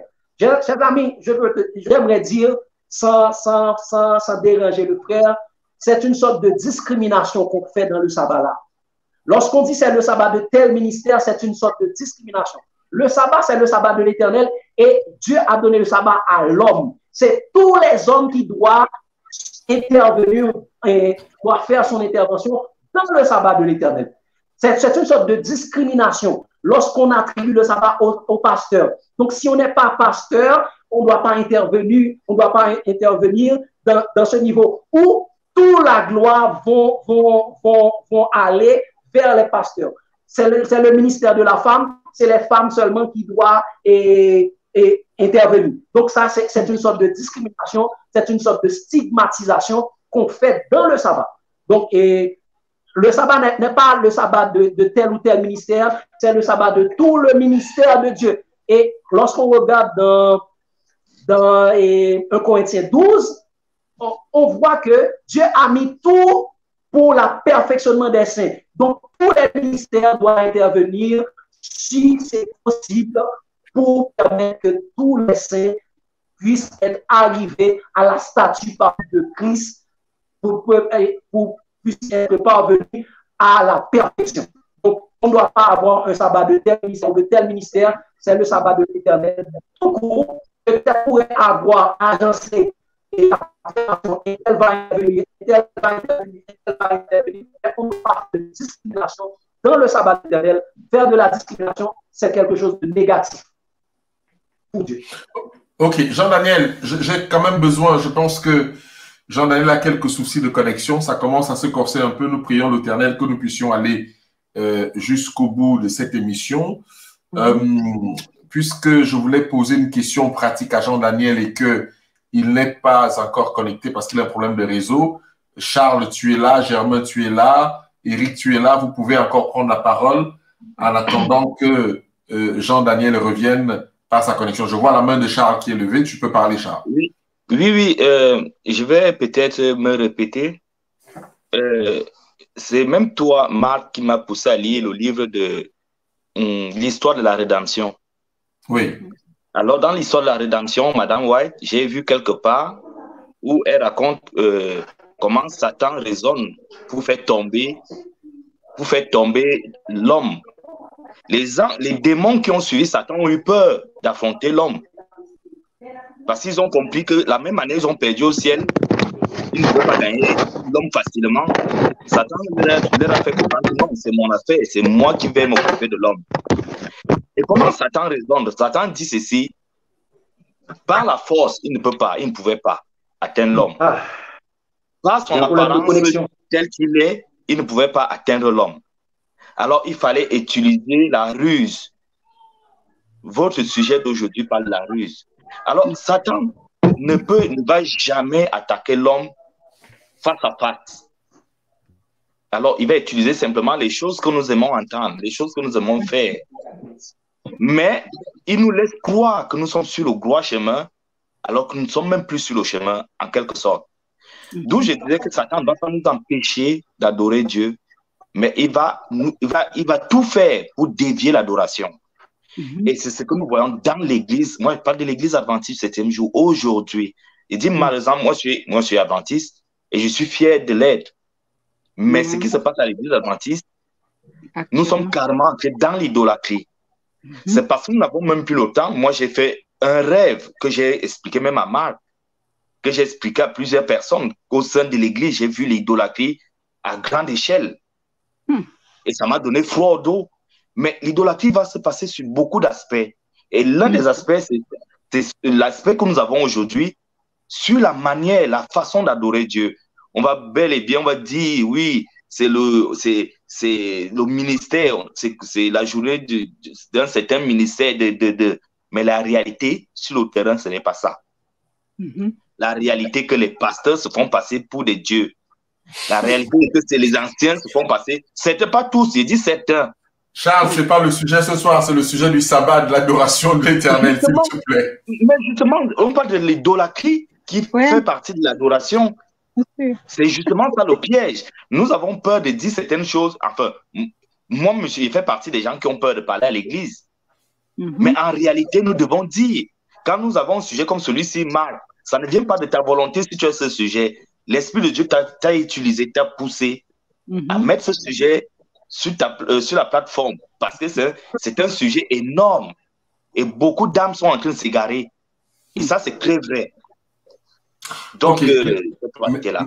Merci, Charles. Jean-Daniel, bienvenue à toi. Je voulais, avant que Nina, j'ai vu ta main, reprendre la parole. Jean-Daniel, la façon dont tu expliques les choses, c'est vraiment que, je l'ai compris, tu es en train de présenter le fait que nous sommes à côté du message du premier rang, c'est-à-dire que notre gloire ne va pas à Dieu, notre gloire va au cérémoniel environnant. Alors, ma question c'est, selon toi et ta lecture des Écritures, à quoi devrait ressembler un sabbat? Et ça te permet de répondre à la question sous-jacente, qu'est-ce qu'on a le droit de faire et qu'est-ce qu'on n'a pas le droit de faire bibliquement? Et aussi, en quoi justement consiste l'adoration du Seigneur le jour du sabbat, parce que c'est quand même 24 heures d'adoration. D'accord? Du coucher du soleil au coucher de ces 24 heures d'adoration. Donc, comment est-ce que bibliquement tu positionnes ça? Ok. Et généralement, fais-moi que un jour de sabbat, et malheureusement, mon Internet est en train de donner et je m'excuse par ça. Et si je devrais dire qu'est-ce qui est permis, je ne sais pas si vous m'entendez. On t'entend avec des coupures quand même. Ouais. Ok. En plus que on avait dit tout à l'heure, le sabbat, c'est un jour pour adorer l'Éternel. Et qu'est-ce qu'on devrait faire pendant ce jour pour montrer qu'est-ce qui est permis? Lorsqu'on regarde dans Matthieu 12, le verset 1 à 8, et on dit qu'est-ce qui est permis de faire pendant le sabbat, on peut manger pendant le sabbat. souvent, il y a certaines personnes qui disent que les adventistes ne mangent pas pendant le sabbat et on ne doit pas, ainsi de suite. Eh bien, qu'est-ce qui est permis? Et on voit dans Matthieu 1er, verset 1 à, Matthieu 12, verset 1 à 8, il a dit, en ce temps, Jésus avait un champ de blé qui avait fait se mit et voyant cela, et lui dire, voici tes disciples font ce qui n'est pas permis pendant le sabbat. Donc, pour les pharisiens, arracher les blés pour manger lorsqu'on a faim pendant le sabbat, c'est pas permis. Alors que Jésus leur avait repris et les avait dit que, est-ce que vous n'avez pas jamais vu que David qui entre... Oh. Bon, on a vraiment des problèmes. Nous prions que le Saint-Esprit nous permette de finir. La sœur Nina, je t'ai vu lever la main. Oui, mais il n'est pas là.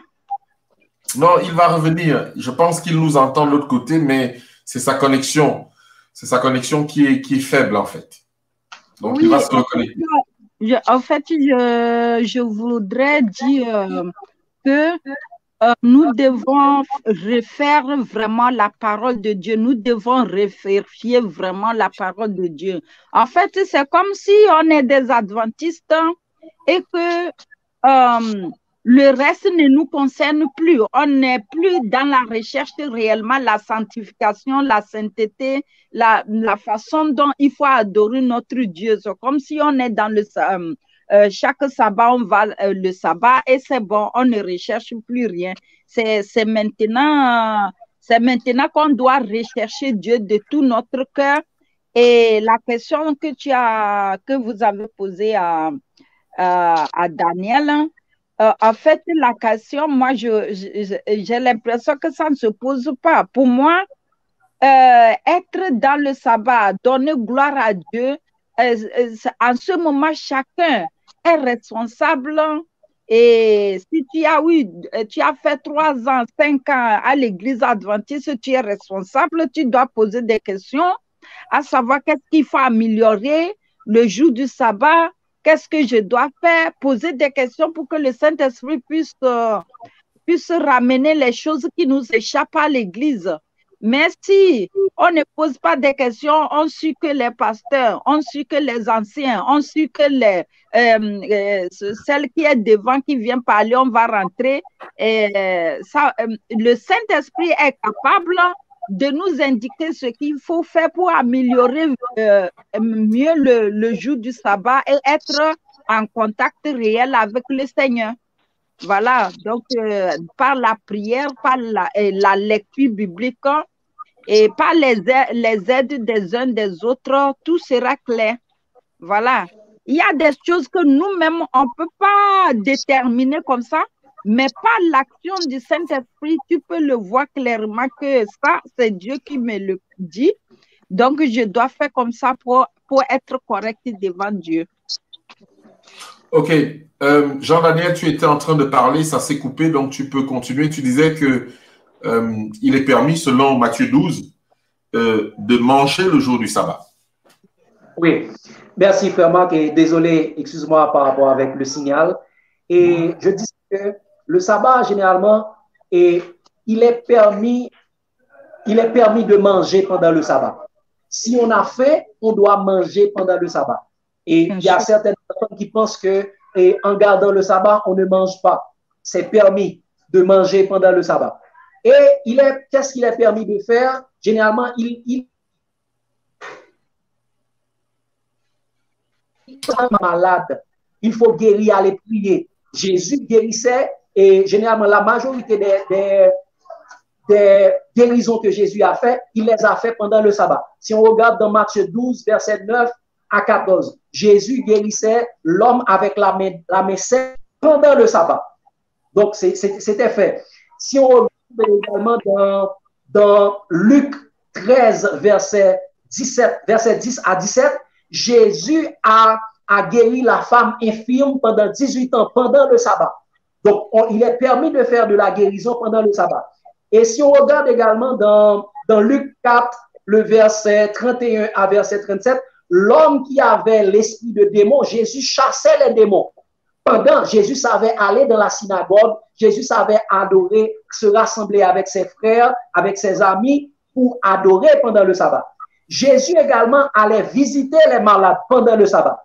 Nous savons qu'après que Jésus est sorti de la synagogue, et dans Luc 4, le verset 38 et 39, on nous dit qu'en sortant de la synagogue, et c'était le jour du sabbat, il se rendit dans la maison de Simon, la belle-mère de Simon, et qui avait une violente fièvre.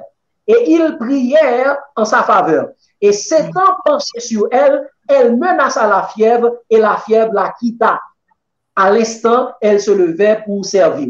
Donc, le sabbat, c'est un moment pour aller visiter les gens qui sont malades. En plus d'aller adorer Dieu dans les lieux de rassemblement, dans les lieux d'assemblée, mais il faut également aller visiter les malades, aller faire du bien pendant le sabbat. On regardait également le paralytique, le paralytique de 38 ans, et Jésus l'avait guéri pendant le sabbat. Et la guérison également de l'aveugle de naissance dans Jean 9, Jésus le guérissait pendant le sabbat. Jésus a passé de la boue dans ses yeux et lui a dit, va te laver. Et ce qui a été un scandale pour les pharisiens qui disaient que Jésus violait le sabbat. Et si on regarde également dans 1 Jean 6, verset 1 et 2, et si on regarde également, jusqu'à présent, chers amis, très souvent, on peut dire que jusqu'à présent, on n'observait pas le sabbat comme le veut Jésus. Parce qu'il est dit dans 1 Jean 2, verset 6, celui qui dit qu'il demeure en lui doit marcher comme lui, il a marché. Donc, Jésus est le modèle à suivre dans l'observation du sabbat, car Jésus allait dans la synagogue selon sa coutume, il allait visiter les gens, il les guérissait, il allait visiter les malades. Donc, c'était ça que Jésus faisait dans le sabbat. Pourquoi il est dit dans Jacques 4, verset 7, celui donc qui sait ce qui est bien, celui donc qui sait faire ce qui est bien et qui ne le fait pas, commet un péché. Très souvent, on commet des péchés dans le sabbat, malheureusement parce qu'on ne gardait pas le sabbat suivant que Jésus nous a montré. Alors, Jean-Daniel, je te remercie pour cette intervention. Je pense que nous allons continuer à discuter de ce sujet dans d'autres émissions. Il faut vraiment qu'on aille au fond de ça. D'après ce que je comprends, tu es en train de dire que selon ta lecture des Écritures, le fait de rester dans une église pendant 24 heures ne correspondrait pas au modèle de Jésus-Christ puisque il allait à la synagogue, il ressortait de la synagogue, il avait un certain nombre d'activités. Ce qui est en train de remettre un peu en question le fait que pour beaucoup dans l'église, on reste les après-midi pour bien évidemment toutes sortes de programmes, peut-être d'enseignement, peut-être de conférences, mais étant bloqués dans l'église. Mais d'après les versets bibliques que tu mets en évidence, et que le modèle c'est Christ, Christ et ses disciples ne restaient pas cloîtrés dans la synagogue, ils y entraient dans le sabbat, le lendemain ils allaient dans la synagogue, mais il y avait un certain nombre d'activités spirituelles qui étaient faites tout le long de la journée du sabbat. Est-ce que j'ai bien compris ce que tu essaies de dire?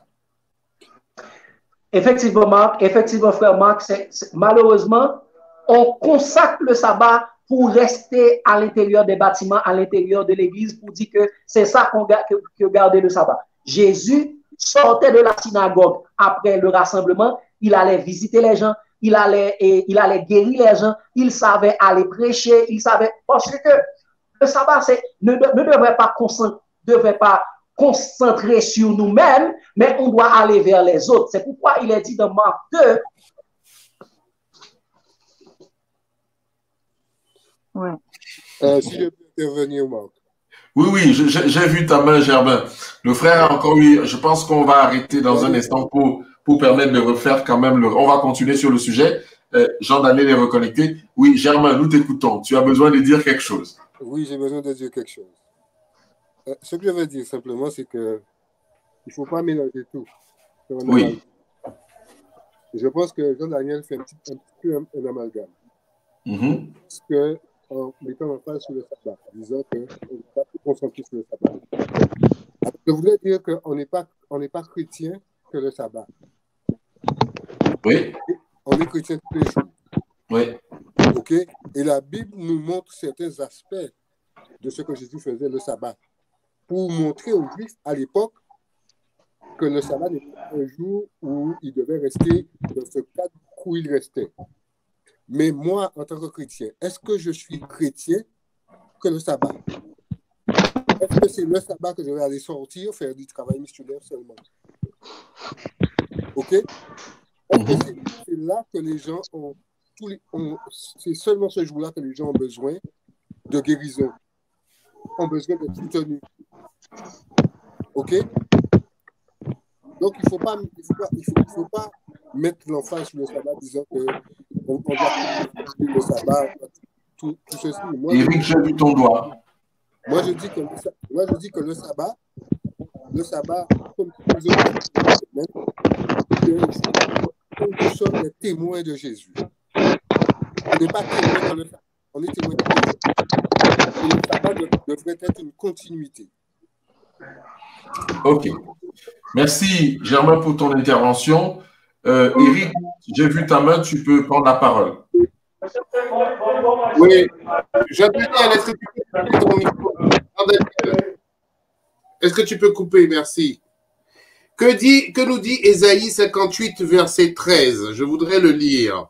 Oui. Au verset 13, il est dit, si tu retiens ton pied pendant le sabbat, pour ne pas faire quoi? Ce qui te plaît en mon saint jour.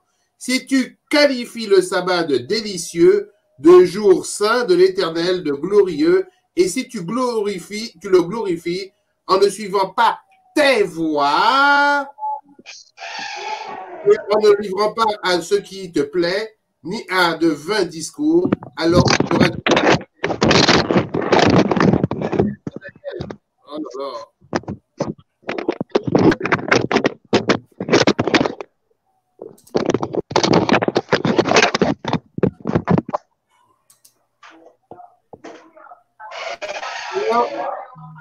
Alors tu feras de l'Éternel tes délices et je te transporterai sur les hauteurs du pays. En d'autres termes, nous nous apercevons qu'au jour d'aujourd'hui, moi je suis en partie d'accord avec Jean-Daniel et en partie d'accord avec le frère parce qu'effectivement, il y a des dits et des non-dits qui sous-entendent autre chose. Le jour du sabbat, c'est la cerise sur le gâteau, comme je le disais tout à l'heure, mais un enfant, moi je ne suis pas adventiste, je ne viens pas servir l'église adventiste, je n'en ai que faire. Je viens servir Dieu dans l'église adventiste. Ce n'est pas pareil. Parce qu'effectivement, à l'origine, quand on parlait d'adventiste, ça avait un sens. C'était la doctrine. Et ce nom-là nous collait avec une doctrine. Nous étions en ce sens témoins fidèles de Jésus. Alors que maintenant, c'est un terme générique, adventiste. C'est devenu générique. Parce que qu'est-ce qu'un adventiste? Pour moi, je ne suis pas adventiste, je suis témoin fidèle de Jésus qui respecte ses commandements, ses préceptes, qui tente par la grâce de Dieu et par l'Esprit Saint qui m'aide à respecter chaque jour les commandements de mon Dieu. Mais en tout état de cause, il y a beaucoup de choses, si on veut rester purement sur le côté visuel, il y a beaucoup de choses que nous avons appris par nos parents, parce que bon, j'ai un certain âge, que les jeunes, pour eux, maintenant, ils ont allégé la chose. Je dirais que le sabbat, pour moi, c'est un jour mis à part, un jour différent, pendant lequel je glorifie mon Dieu, je me prosterne devant lui et je l'adore. Quand j'adore mon Dieu, à ce moment-là, je porte les fruits de l'esprit. Les fruits de l'esprit, c'est quoi? C'est, bien sûr, je ne vais pas aller au supermarché faire des courses, mais si jamais je vois quelqu'un dans le besoin d'aimer une femme qui a besoin, c'est avec grand plaisir que j'irai au supermarché faire des grosses courses pour cette famille. Parce que c'est une compréhension du sabbat. Le sabbat n'est pas fait pour moi, il est fait pour aller vers l'autre, aider l'autre, transmettre l'amour de Dieu. C'est simple, c'est pas compliqué. À partir de ce moment-là, j'ai le droit de faire des courses au supermarché, mais pour la personne qui est en difficulté. Je n'irai pas à la pharmacie pour acheter des bonbons des Vosges, mais si jamais mon enfant est malade et a besoin de médicaments, je suis autorisé à aller à la pharmacie chercher. On doit remettre à demain ce qui n'est pas urgent, ce qui n'a pas d'importance vitale. Pour un enfant qui est en danger, on peut aller à la pharmacie. Pour moi, acheter des bonbons des Vosges ou un sirop que je n'ai pas acheté pour la gorge le vendredi avant le coucher du soleil, je n'irai pas l'acheter le jour du sabbat. Ça peut attendre lundi. Ce n'est pas pareil. Pour moi, c'est des choses simples. Mais quand je vois certains, notamment là où je suis, qui, comme il y a une réunion d'église qui n'avait pas été vraiment dite à l'avance, Ah ben, je vois l'autre qui se ramène avec son sachet, pleine course, un ancien élevé sur les bancs de l'église, qui se ramène avec son sachet, pour rigoler, parce que je voulais savoir. Je ne pouvais pas y croire. Mais d'où ouvert. Le kebab là chargé. Mais comment ça se fait que ces petites choses qui me semblent, moi, des cas d'école, comment ce n'est pas su par tout le monde? Comment on ne les applique pas? Les enfants qui revenaient un après-midi, ils étaient réunis, eh ben, la jeunesse revenait avec des pizzas dans les mains. Mais nous sommes la lumière du monde. Qu'est-ce que les voisins dans le quartier vont dire quand ils vont voir ces adventistes-là qui prônent ceci, qui prônent cela, avec leurs enfants qui reviennent avec des pizzas? J'appelle la maman pour lui dire ça. Elle dit, ouais, c'est moi qui ai autorisé. Mais je deviens fou. Je ne comprends plus rien. Si tu retires ton pied le jour du sabbat pour faire ce qui te plaît, les choses sont simples, elles sont évidentes. Enfin, elles me semblent évidentes. Donc, le sabbat, c'est pour glorifier notre Dieu, pour être à la disposition de la veuve et de l'orphelin, et pour, alors maintenant, rester dans les murs ou ne pas rester dans les murs. Moi, je ne suis pas tout à fait d'accord avec Jean-Bernard, parce que il y a un temps pour tout. Moi, j'ai peut-être évangélisé dans mon travail, toute la semaine, j'ai évangélisé. Peut-être que là, maintenant, je viens me ressourcer auprès des frères, récupérer de l'huile pour aller repartir évangéliser dans la semaine. On m'a pas dit d'évangéliser H24. Mon comportement, mon comportement doit parler plus que mes paroles. Donc, en cela, j'évangélise, mais je ne suis pas obligé de faire des actes visibles, selon la chair. Le sabbat, dire, c'est tac, il est l'heure, maintenant, eh ben, on doit sortir, on doit faire ci, on doit faire ça. Non, le sabbat, l'enfant de Dieu, dans sa vie de tous les jours, comme disait le frère, doit témoigner de l'amour de Jésus, doit évangéliser par son comportement, par ses attitudes, par sa vie, et c'est tout le temps, c'est pas que le sabbat. Ok, merci Eric. Alors, il est 21h38, on a débordé énormément, comme d'habitude, avec des émissions qui nous... Alors, ce que je vais faire et ce que je propose de faire avec vous et avec Jean-Daniel, c'est de rester le plus longtemps possible sur ce thème pour vraiment le décortiquer, parce que on sent vraiment qu'il y a une ruse profonde de l'ennemi, une manipulation extraordinaire là-dedans, et nous devons vraiment fixer les choses ou laisser la parole de Dieu fixer les choses, et il faut vraiment le dire et faire sortir. Donc, j'ai retenu tout un ensemble de points qu'il faut remettre en évidence, bibliquement parlant, avec l'apport de l'esprit de prophétie pour nous aider à recadrer les choses, car finalement, Dieu attend que par le sabbat, on reconnaisse qu'il est Dieu. En attendant que Jean-Daniel se reconnecte pour qu'on puisse faire une sorte de conclusion pour ce soir, nous allons programmer 2 ou 3 émissions supplémentaires pour aller en détail. Je vais faire un dernier tour. J'ai vu Charles lever la main, Germain et puis la sœur Nina qui vous allez reprendre la parole. Si Jean-Daniel se connecte, il va reprendre la parole pour clôturer pour ce soir et nous allons revenir dessus parce que c'est nécessaire. Donc Charles, nous t'écoutons. Oui, merci pour la parole. À mon humble avis, je voulais revenir sur... je suis un peu d'accord avec l'intervention du frère, mais quelque part aussi, je veux dire, il faudrait qu'on fasse très attention. Observer le sabbat n'est pas d'une manière standard, ce n'est pas standard. L'Esprit de Dieu utilise tout homme comme il veut chaque jour.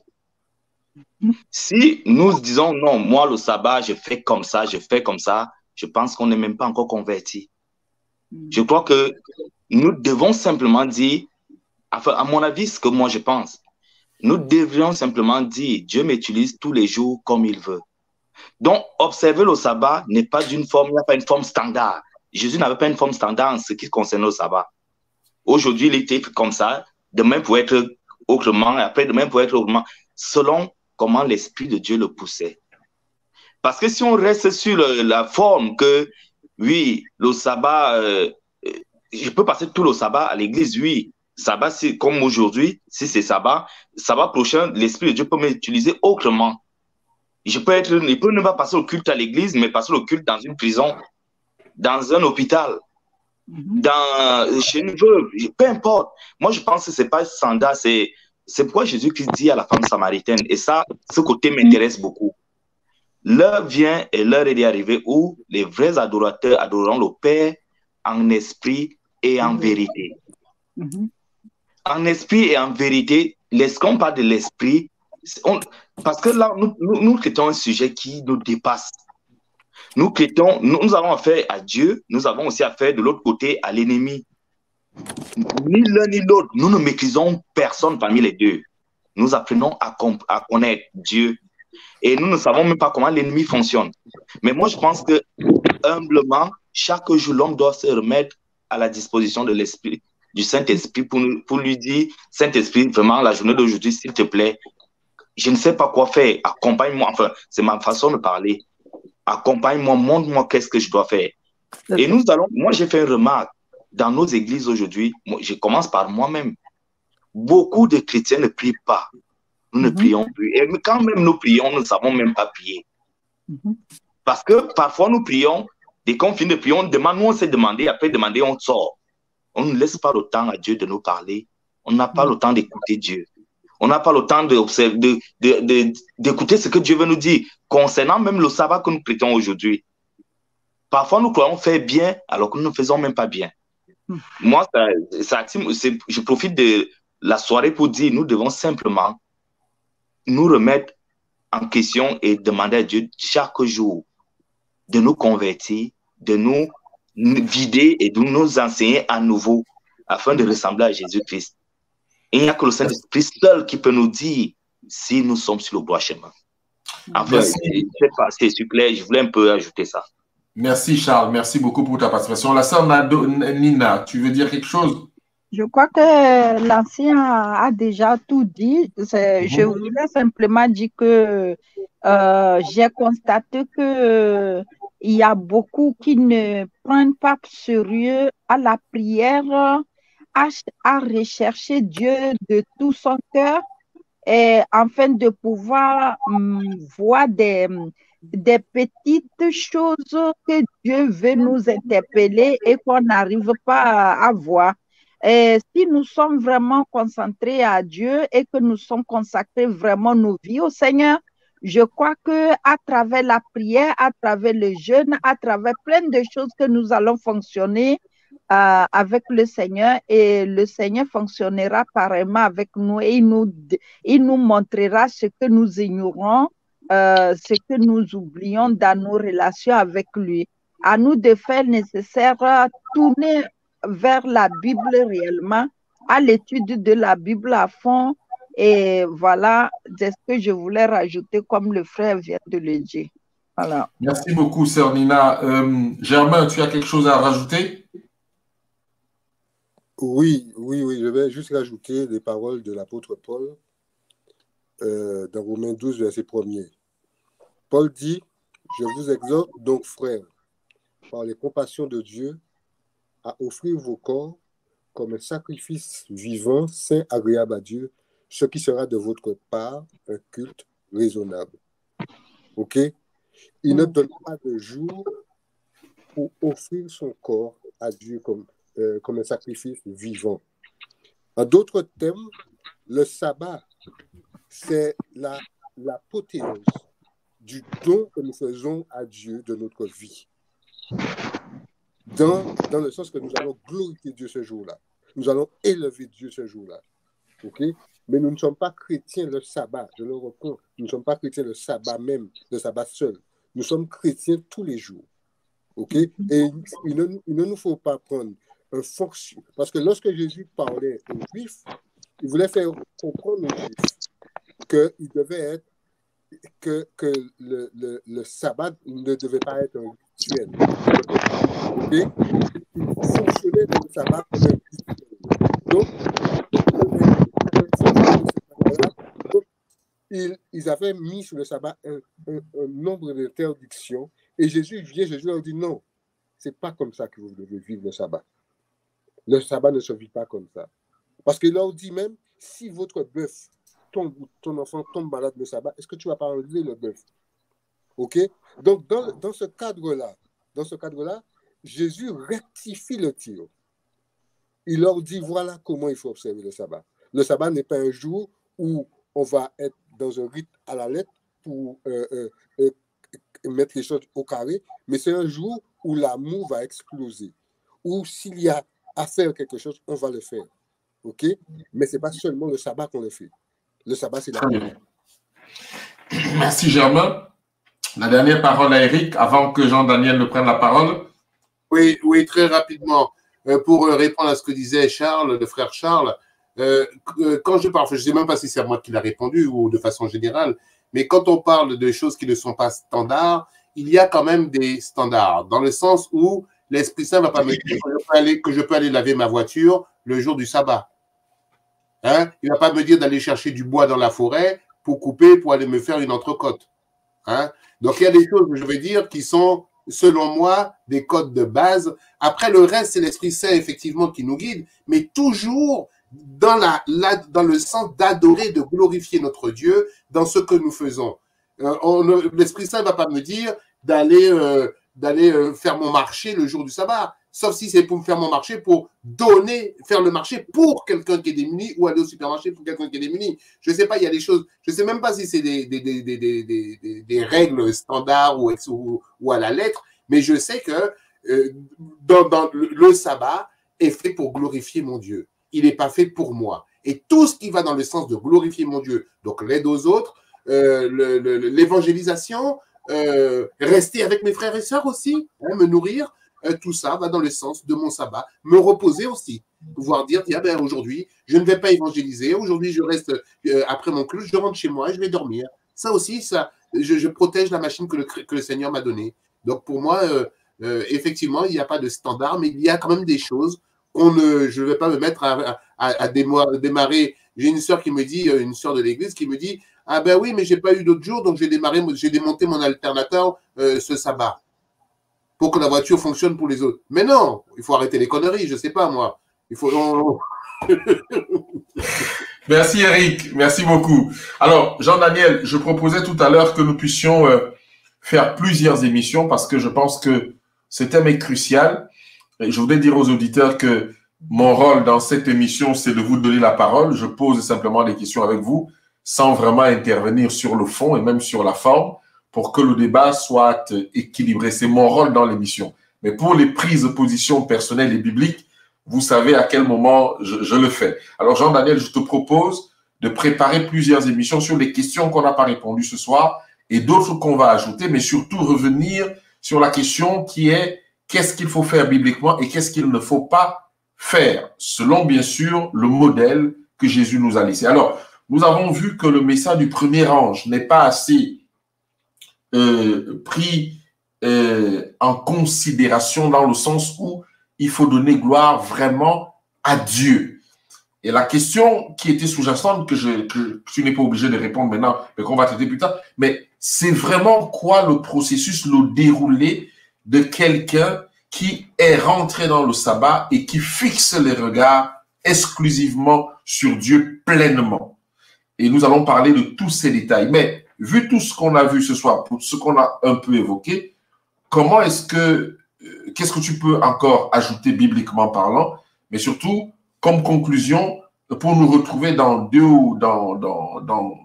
à continuer à décortiquer le sujet, comme je l'ai dit, sur des thèmes que nous allons aller beaucoup plus en détail. Parce que, je dis ça pourquoi? Parce que l'esprit de prophétie, Madame Hélène Goodwhite dit que le sabbat aussi, c'est un moment que nous devons passer avec notre famille. Moi, j'ai passé beaucoup de sabbat à être à l'extérieur, à prêcher à l'extérieur, mais sans forcément passer du temps avec ma famille. Est-ce que ce n'est pas un détail qui change quelque chose? Donc, Jean-Daniel, je te redonne la parole pour ça et pour nous donner une conclusion, selon toi, bien évidemment, de tout ce que nous avons vu, les ruses de l'ennemi, des hommes, par rapport au sabbat du 7e jour. Nous en avons évoqué certaines, mais un mot de clôture parce que nous sommes à 21h50 heure de France. Et merci Frère Marc et merci à tous pour avoir intervenu. Mais malheureusement, je suis désolé par rapport à la qualité du signal Internet. Je suis désolé par rapport à ça. Et je suis d'accord avec toi, Frère Marc, pour qu'on puisse faire beaucoup plus d'émissions sur ça parce que c'est un sujet qu'on devrait vraiment approfondir parce que le dernier test qu'on aura à subir va être sur ça.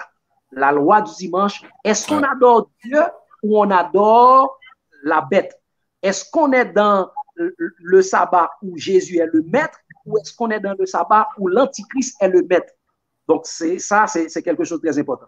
Mais ce que j'aimerais dire, sans retourner sur l'aspect qu'est-ce qu'on doit faire, qu'est-ce qu'on ne doit pas faire dans le sabbat, parce que cet aspect est très important également. Je vois que beaucoup de frères ont déjà dit beaucoup de là-dessus, mais on devrait retourner sur cet aspect. Mais laisse-moi dire cet aspect que représente le sabbat pour le chrétien. Donc, je vais essayer de conclure avec ça.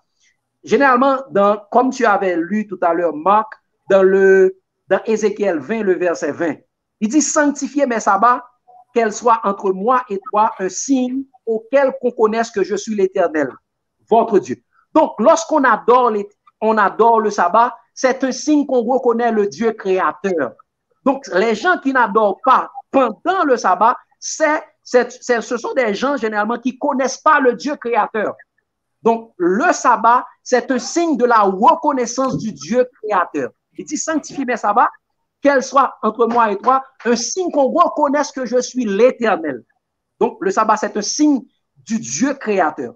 Et si on regarde généralement, il est dit dans Jean 10, le verset 14 et 15, il est dit que je connais mes brebis et mes brebis me connaissent. Donc, nous devons connaître Dieu, nous devons connaître le maître même du sabbat. Malheureusement, Jésus est venu chez les siens ne l'ont pas reconnu parce qu'on adore dans un autre jour qui n'est pas le jour du sabbat. Donc, ça c'est la première chose. L'autre chose que j'aimerais dire et ajouter, et c'est pourquoi Jésus disait dans Matthieu 7, verset 21, il dit, ceux qui me disent Seigneur, Seigneur, n'entreront pas tous dans le royaume des cieux. Et il dit ça, c'est celui-là qui fait la volonté de mon Père. Il dit, plusieurs me diront en ce jour, nous avons fait des miracles en ton nom, nous avons chassé des démons en ton nom. Il dit, Jésus leur dirait, je ne vous ai jamais connus, vous qui commettez l'iniquité. C'est parce que, généralement, on ne connaît pas ces gens. Des gens adorent, mais ils ne connaissent pas le Créateur. Et une autre chose que j'aimerais ajouter, frère Marc, c'est également, lorsqu'on adore le septième jour, c'est un signe qu'on recherche la sanctification de Dieu. C'est un signe qu'on recherche la sanctification de Dieu. Hors du sabbat, il n'y a pas de sanctification pour personne. OK? Hors du sabbat, il n'y a pas de vraie recherche de sanctification. Alors, tu es en train de dire que, comme le livre d'Hébreux dit, rechercher la sanctification sans laquelle personne ne verra Dieu, tu es en train de dire que tu voudrais remplacer cela par rechercher le sabbat, ou je ne comprends pas. Quand tu dis qu'en dehors du sabbat, il n'y a pas de sanctification. Exactement. Regarde, frère Marc. Je ne suis pas en train de remettre en question ce que tu dis. Je veux juste qu'on comprenne ensemble.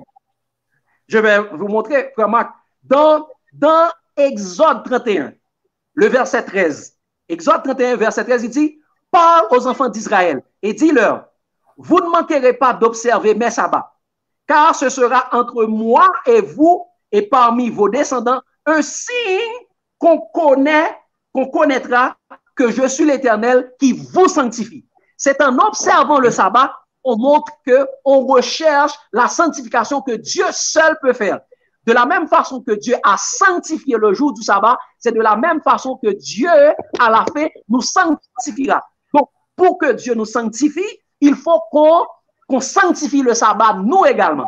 C'est pourquoi il est dit dans Ézéchiel 20, le verset 12, il dit, je leur donnais mes sabbats comme un signe entre moi et eux pour qu'ils connaissent que je suis l'Éternel qui les sanctifie. Donc, hors du sabbat, il n'y a pas de vraie recherche de sanctification. C'est pourquoi, comme tu as dit dans Hébreu, il a dit, rechercher la paix avec tous et la sanctification sans laquelle personne ne verra le Seigneur. On doit rechercher la sanctification. Personne ne peut se sanctifier lui-même, mais la sanctification, c'est Dieu qui peut nous sanctifier. C'est la parole qui peut nous sanctifier, comme il est dit dans Jean 17, verset 17, sanctifie-les par ta vérité, car ta parole est la vérité. C'est le Saint-Esprit qui peut nous sanctifier, comme de la même façon que Pierre l'a dit, rechercher et par la sanctification de l'Esprit, comme il est écrit dans 1 Pierre 1er, verset 1-2. Donc, hors du sabbat, il n'y a pas de vraie recherche de la sanctification. En tout cas, merci beaucoup, frère Jean-Daniel. Vous êtes avec moi, la sœur Nina, le frère Eric, en tout cas pour ceux qui sont visibles, le frère Charles, le frère Germain et les 30 autres personnes connectées en ce moment. Vous êtes d'accord que nous avons besoin d'aller en profondeur parce que le Seigneur revient et nous devons être dans l'équipe de ceux que les anges vont choisir parce que nous sommes ancrés dans le nom et la vie de Jésus-Christ. Ce qui va nous pousser à faire plusieurs émissions sur ce sujet. En tout cas, je voulais vous remercier d'avoir pris votre temps.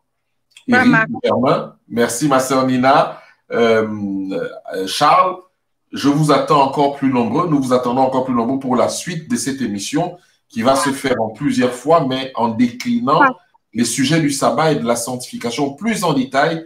Quel est vraiment le modèle de sabbat que Dieu nous propose à la fin des temps où nous allons affronter la loi du dimanche qui elle-même, elle est basée sur l'adoration du sabbat et du vrai et du faux sabbat. Que le Seigneur vous bénisse. J'ai donné quelques nouvelles à l'entrée et j'espère vous retrouver encore bientôt dans les programmes d'Alliance éternelle. Je voudrais vraiment que le Seigneur vous garde, qu'il vous protège et que nous puissions continuer à persévérer parce que les jours sont mauvais. Le diable cherche qui dévorer et j'espère que vous êtes avec moi en train de fuir parce qu'il cherche vraiment à nous faire du tort. Que la paix soit avec vous et que le Seigneur vous bénisse. À bientôt. Au revoir. Au revoir.